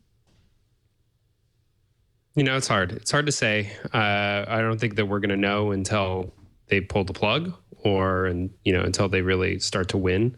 But the problem is the battle is not fought in the cell phone market. The battle is not fought on features and on usability, and oftentimes not even on price. The battle is fought by what the cell phone sales representative at the store is telling you what to buy. That's the reality. Not everybody realizes that. That's where the rubber hits the road. It's starting to become a little bit more apparent. But this is why when Palm, before they were acquired by HP and basically shut down, they realized that they were getting killed, not because the product wasn't good, although the product was not the best product on the market. I think we all know that. It was a good product, though. And they realized they were getting killed because the cell phone retailer partners were not selling them on the ground. Right. And they made a huge effort, and there was a lot of press about this, where they sent out Palm representatives to the stores to basically hand train the sales representatives there. And they even sent out a ton of tester devices for the sales reps to actually use and sometimes keep, specifically with the goal of getting the people on the ground, the boots on the ground, selling their phones.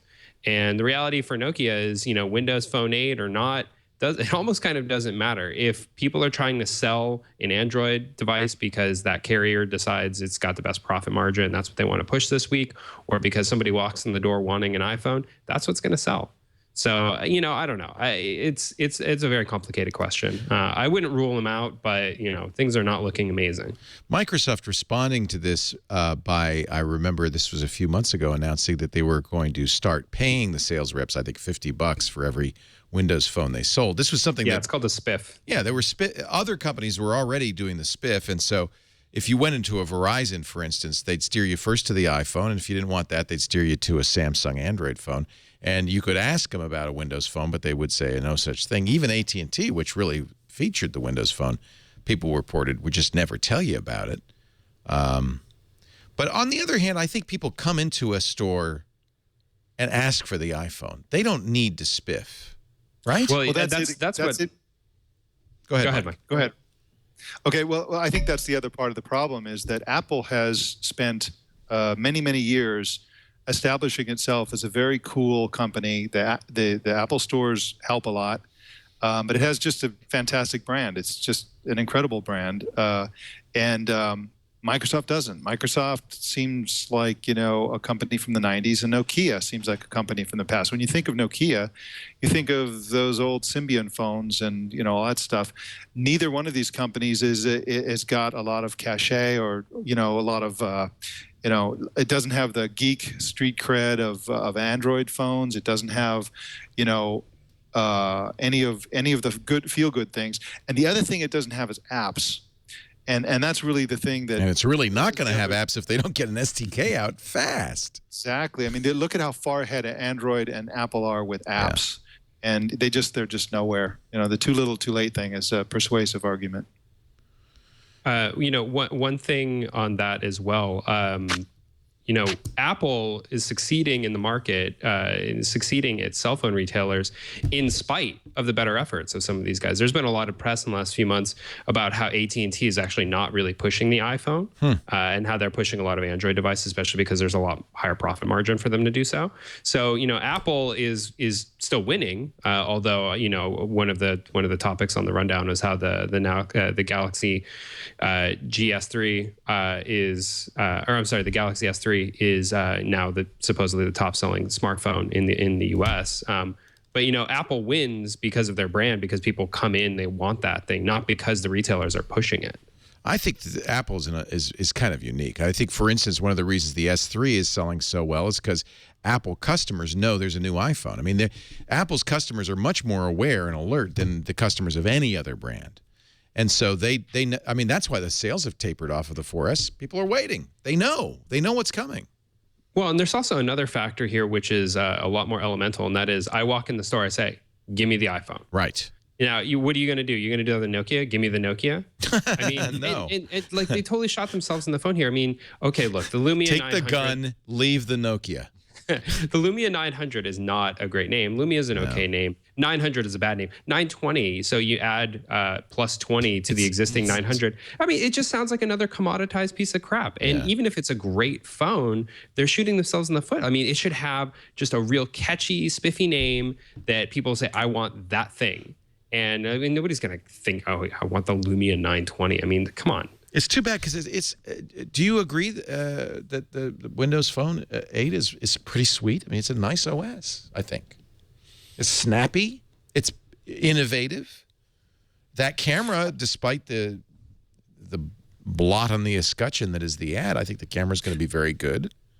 I think I'm like a lot of people in that I really look at this phone and think, wow, that's really, wow, curved glass. You know, I actually love the Microsoft Windows 8 look. I theoretically like everything about it. I would never consider buying one. I think there is the problem. Yeah. Yes, that's the problem. I think a lot of people feel the same way. It's impressive, but give me my, and then they'll insert their existing preference. There's a lot of, people have their contacts either in Google or in their iTunes or whatever, right? And moving your contacts over is a big hassle to a lot to So before I got a Windows Phone 7 phone, I went through quite a few steps setting up or updating my Live account. It's not too bad making sure it imported the contacts from Google and the calendar from Google. And once you set it up, by the way, this is also true of Windows 8. You log into your account and everything's there. Stays in sync. But you got to take the time to do it, and I agree. It's difficult. Microsoft does claim, by the way, that users prefer Bing 2-to-1 over That's Google. A shocker they would claim that. They surveyed Bing users. No, they have a thing. Go to bingiton.com. I did this. This is actually a great ad campaign. Did they really call it Bing It On? Bingiton.com. And what you do is you do searches at bingiton.com. And here we'll do a few that you understand. So you're going to do, I think you do 5 rounds, and then you look at the side by side. Let me do HDR photography since Trey and you do quite a bit of HDR too, Doug. I do. Yeah, are here. And then you look at the 2 results. We don't know which is which. They've randomized it. Trey's images appear on both of these. Boy, these are pretty close. So I'm going to say it's a draw. So you go through this. Trey is the Apple of HDR photography. He really is. He really is. Those are identical results. Let's do Petaluma weather. These are the kinds of searches people might do on Bing. And see, I don't know which is better on that. What are you going to rate it on? The icons? The only thing I didn't like about this, and I don't know if it was my fault or something I clicked, but by the time I'd gone through all 5 of these, and by the way, for me, Google won, but was really close. Oh, wait a minute. One of them says it's 74. One says 79. So which one's right? Whoa. That's the question. Right. I mean, that matters. That's is 5 Weather degrees. Underground or the Weather Channel? I don't know. So Better consult which temperature do you like better? I'm going to say I like the 74. I think is more accurate. Right there. Yeah. Let's say Queenstown. They can't both be right. New Zealand. Sheep. Same results. See, this is really kind of what's interesting about this is they're indistinguishable, and I think actually that's the best result you can get out of this is that Bing's not bad. I don't know about the 2-to-1. All right, a lot of the people that I've read who took the challenge said that they preferred Google, but then Microsoft told them yes, but other people like yes. Bing. That's exactly what happened to me. That's exactly what happened to me. So okay, I've done it. Bing won on mine. So, but only by 1 vote. Like you, other people chose Bing over Google 2-to-1 in blind comparisons. So this is successful. Now the funny thing is, and I don't know if this is. Let's see if this happened. Because after that, all my searches were now on Bing. Who goes to this site and how did they get them to go there? That's the question. I guess people who watch this show. No, it stayed Google. Thank goodness. All right, enough of that. I thought that was nicely done. I feel bad for Uber. The New York Taxi and Limousine Commission says Uber cannot legally operate a taxi app in New York City. This is an example of the Taxi and Limousine Commission really not looking out for customers in New York City. Sure, it's another union thing because Uber is awesome. Uber is awesome. Yeah. I used it just once in San Francisco. And What was the reason for that? They say Uber can't do credit card processing. Uber will be Uber offered a free week to New Yorkers. In fact, through Tuesday, you get a free ride worth up to $25 if you use Uber. Apparently, really what's going on is the Limousine and Taxi Commission has an existing contract with Verifone and Creative Mobile Technologies that require that they use Verifone terminals. Yeah. And so, sorry, that will explain. Can't use a smartphone app. Yeah, not that it's not a good idea for Uber. But that's a great idea. Anybody who's used Uber loves it. All right, we're going to take a break. We'll get a couple of crumbs after this. We're almost out of time, though. I don't want to take too much more of your time. Great team of people here. Brian Block, he's preparing, he's girding his loins. Is there a beverage or anything you take or drink before the live blogging begins? Apple juice. Coffee. Lots and lots of coffee. Kool-Aid. Coffee. Do you coat your fingers with the special resins? Yes, I do. If I'm typing so fast, they start to light on fire. They smoke. Yeah, exactly. Do you? What kind of computer are you going to use for this? I'll be using a Retina MacBook Pro. Nice. Good choice. Will you be using 3G or the Wi-Fi in the building? I'll probably try to use the house Wi-Fi, which will invariably go down about 3/4 of the way through the event. So you will bring your own Wi-Fi as well? Yeah, you'd be foolish not to. Like 5 of them? At WWDC, it's a lot harder. At these smaller events where it's only a couple hundred people, the saturation is not so bad, so you don't need as many backup options. He's getting ready. Yep. It's like I'm giving away all my trade secrets here, man. It's like the Geek Olympics. I love this. And it really is because, and I got to tell you, and I'm sure I'm not alone, open up 7 or 8 tabs and all the live blogs on them, and I go back and forth, and whoever seems to be really on it, that's the one that's going to get the views. Well, geez, thanks for the vote of confidence. Well, you're one of the tabs. You're the frontmost. 1 out of 8.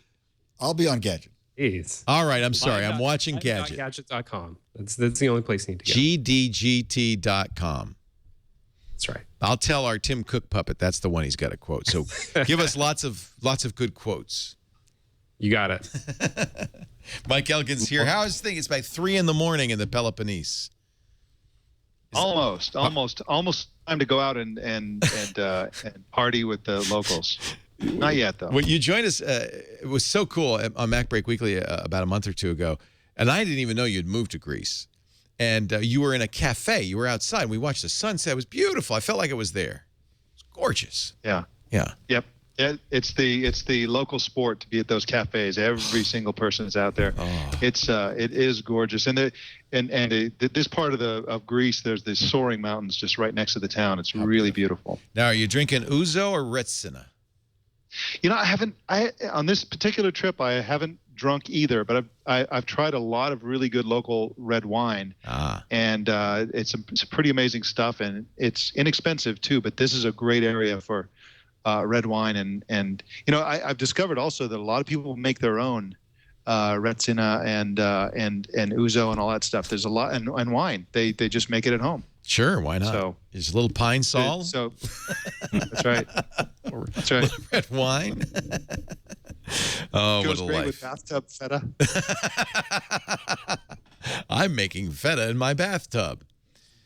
Oh, Trey Ratcliff is also here from Queenstown, New Zealand, and points very south. This has got to be one of the most international shows. I love this. Trey has 1.8 million followers on Pinterest. That's just mind-boggling. And 2 of them are guys.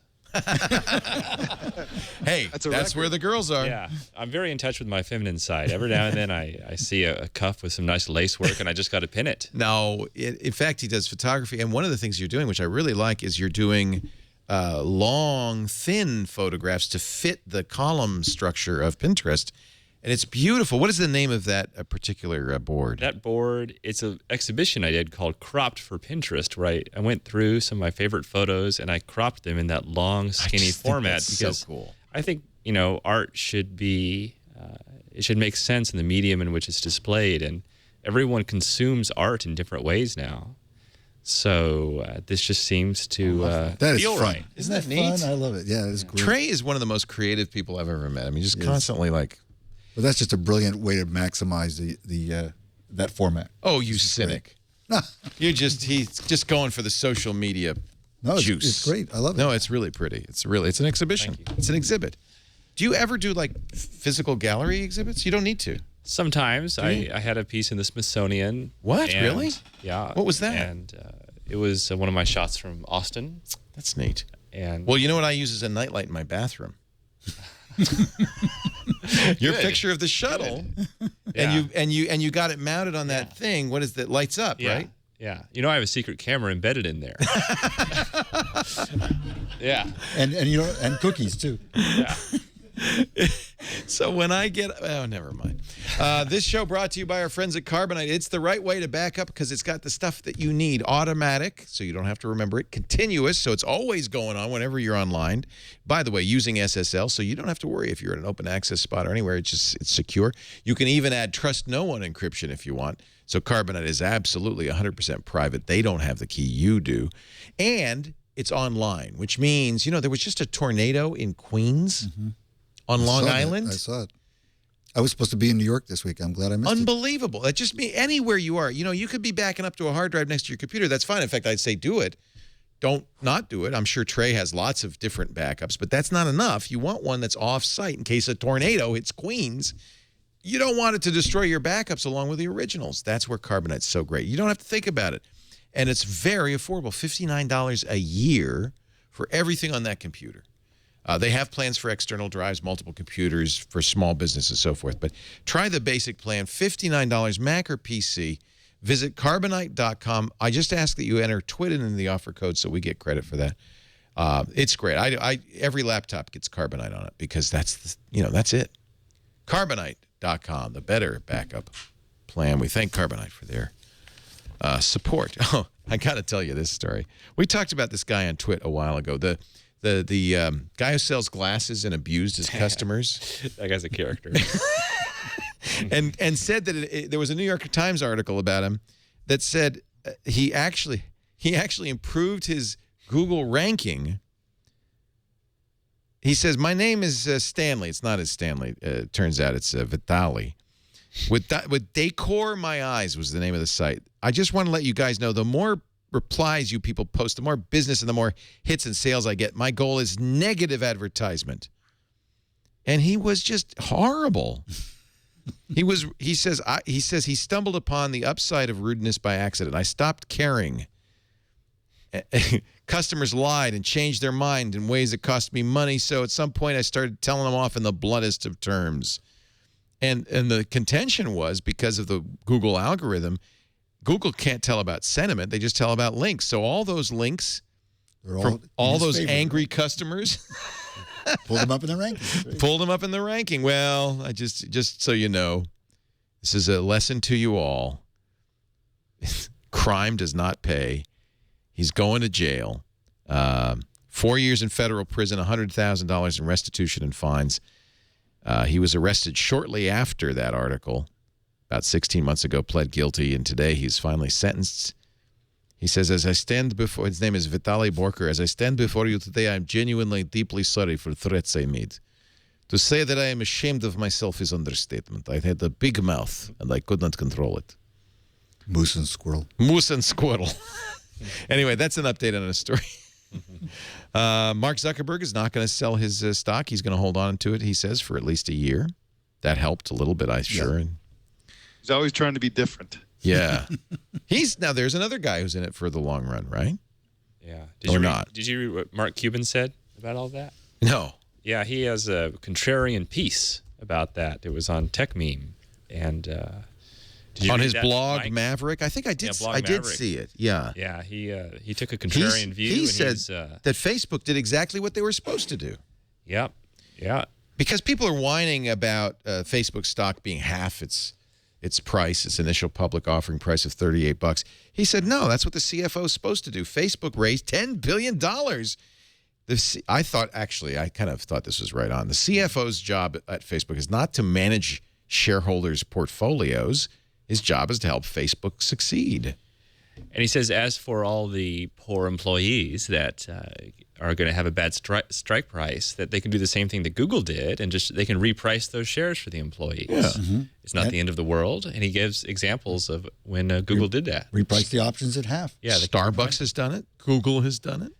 Yeah. You know, those things are all true. It is not Facebook CFO's responsibility to manage their investors' portfolios and all that. But it is Facebook's responsibility as a public company to provide value, to create value for their investors.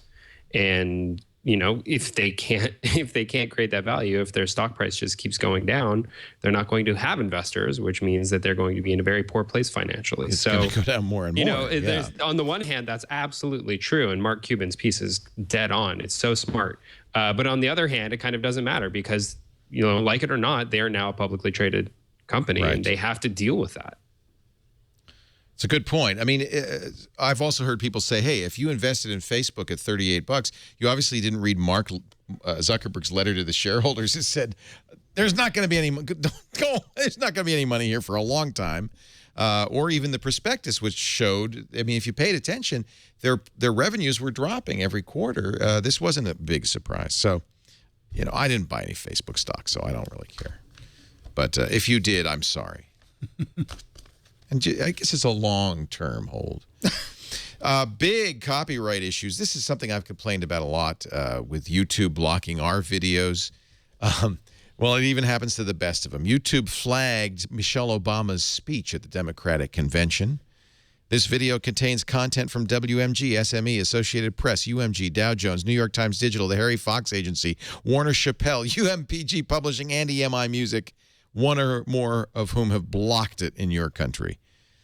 They did get it back up, but this just shows you that the automated internet, the automated copyright takedown requests are just out of control. You know why they thought it was a copyright infringement? It's because these people say the same thing over and over and over again.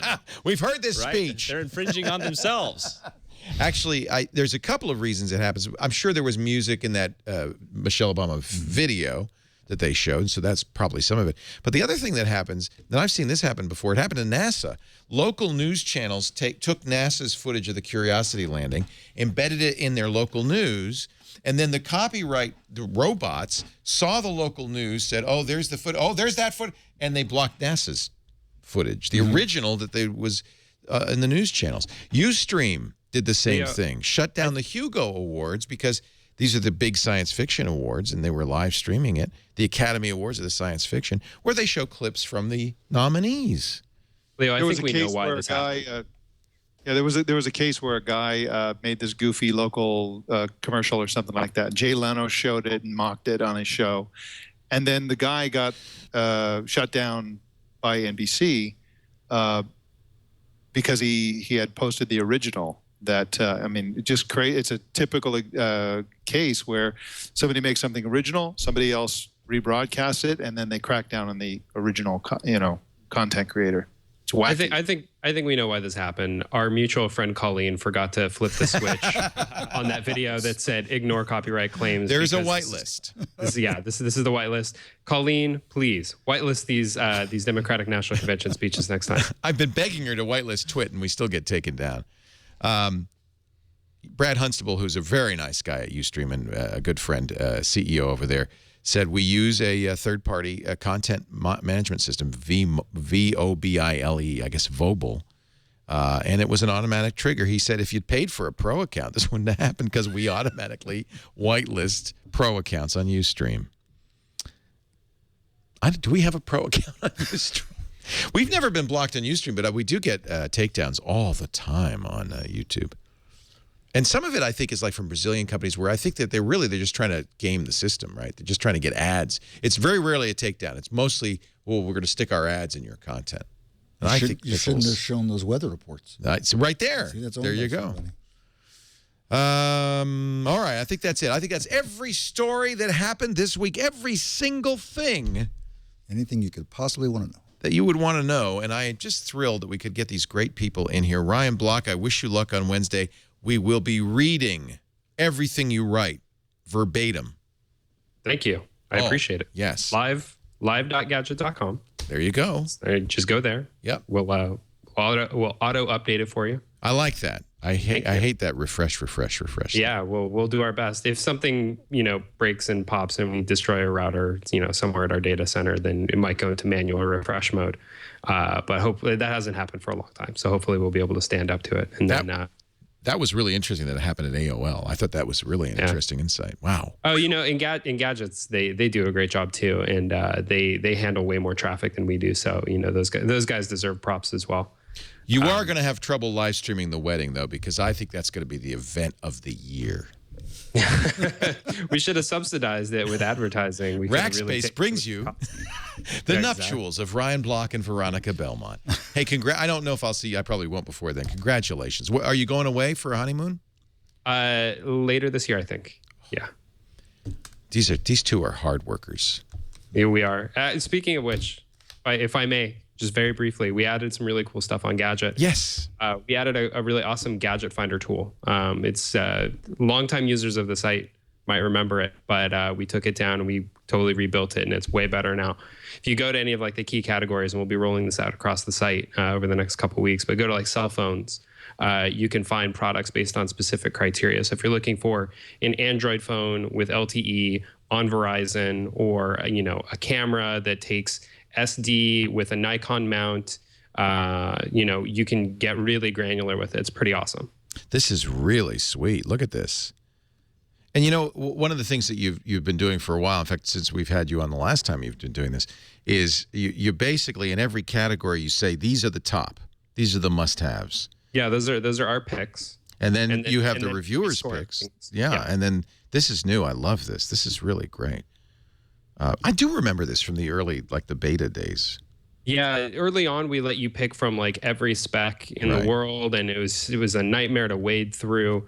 We put a lot of work into simplifying it, boiling it down, and making it just super, super fast. This is just great. I love Gadget, and great job. You got any Gadget events coming up? We are in Boston next, I think in October. Good. I want to say it's on events.gadget.com. So those are fun too. If you're in the area, you've got to go to those. Those are great. Doug Kaye has become a professional photographer. Well, a full-time photographer. An amateur professional photographer. A professional full-time amateur. Yes.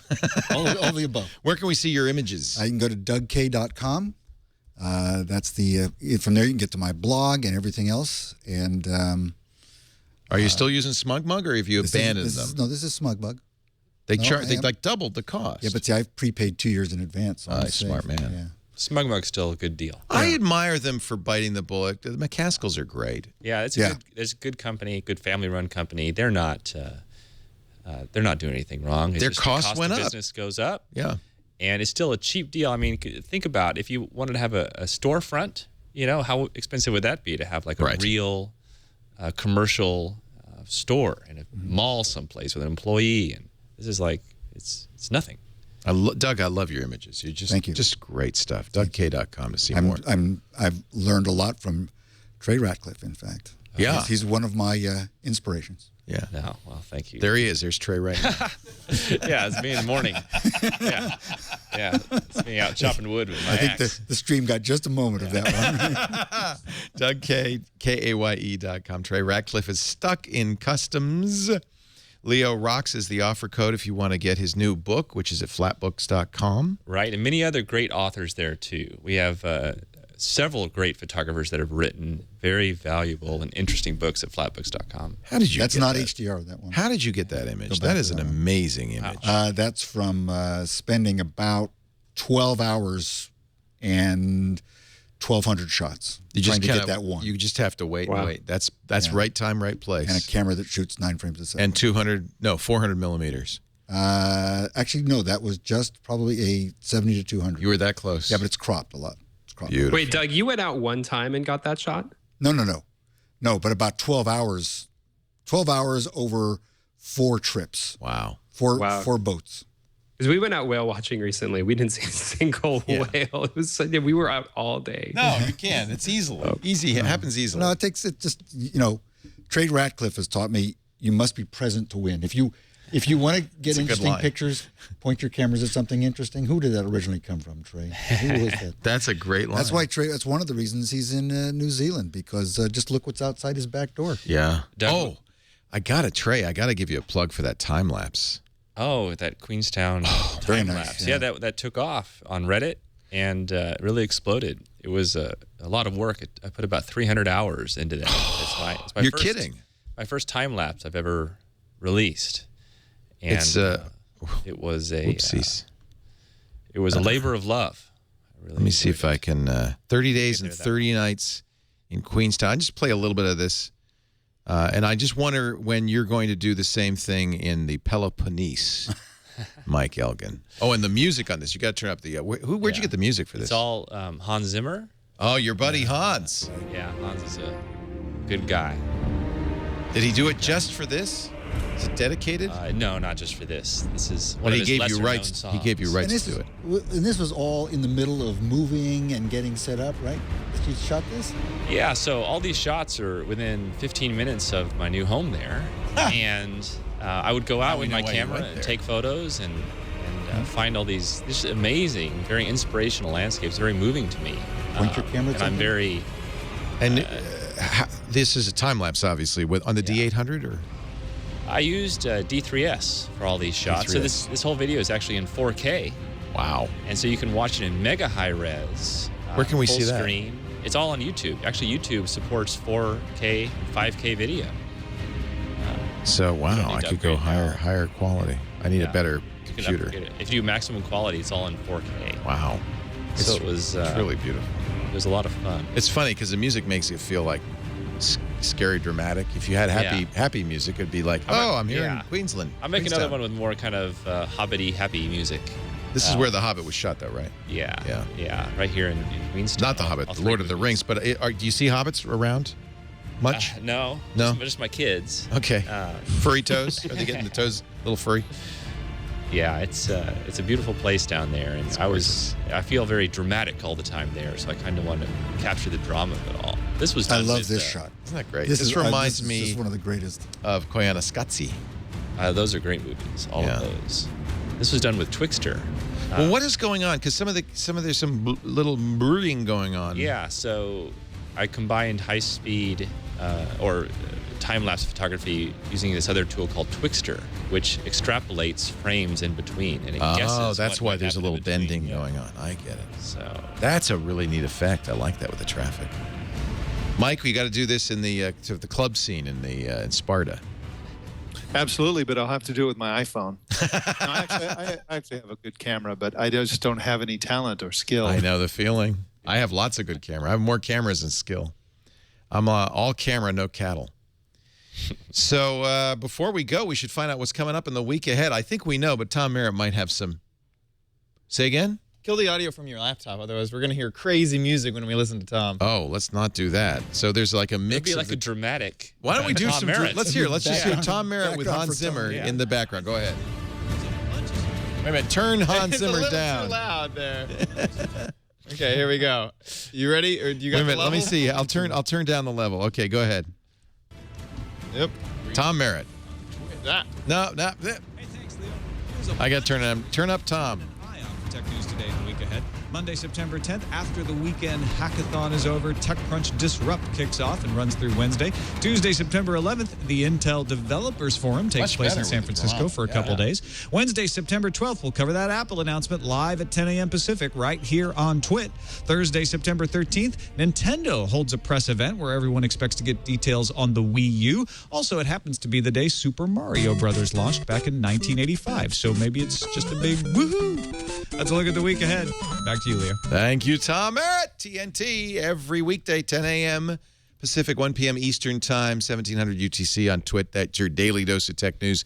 Although Wednesday, TNT starts, I think, at 9, right? So that we can get right into our Apple coverage at 10. Tom will be here for that. Hey, thank you, everybody. Mike Elgan, Trey Ratcliff, really nice to see you. We're probably not going to see you for a while now, right? You're going to go home and that'll be it? I'll be back. I'm doing Google Zeitgeist in October, so I'll be good. back in the area. Man, spends more time. Hit what you said, your superpower? I never get jet lag. I just immediately adjust. I'd like, if I could pick any superpower, I'd like another one. But that's the one I have. God gave it's not you. so bad. So just don't knock it. Yeah. Thank you, Doug Kaye. It's so nice to see. I saw Doug in the audience and said, "What the hell are you doing back there? Get in front here." I heard you and Trey were here at the same time. I said, I got to come say So hello. nice to see you. Come back soon. Thank you, Will. Same to you, Ryan Block. Congratulations, and we'll see you on Wednesday, virtually.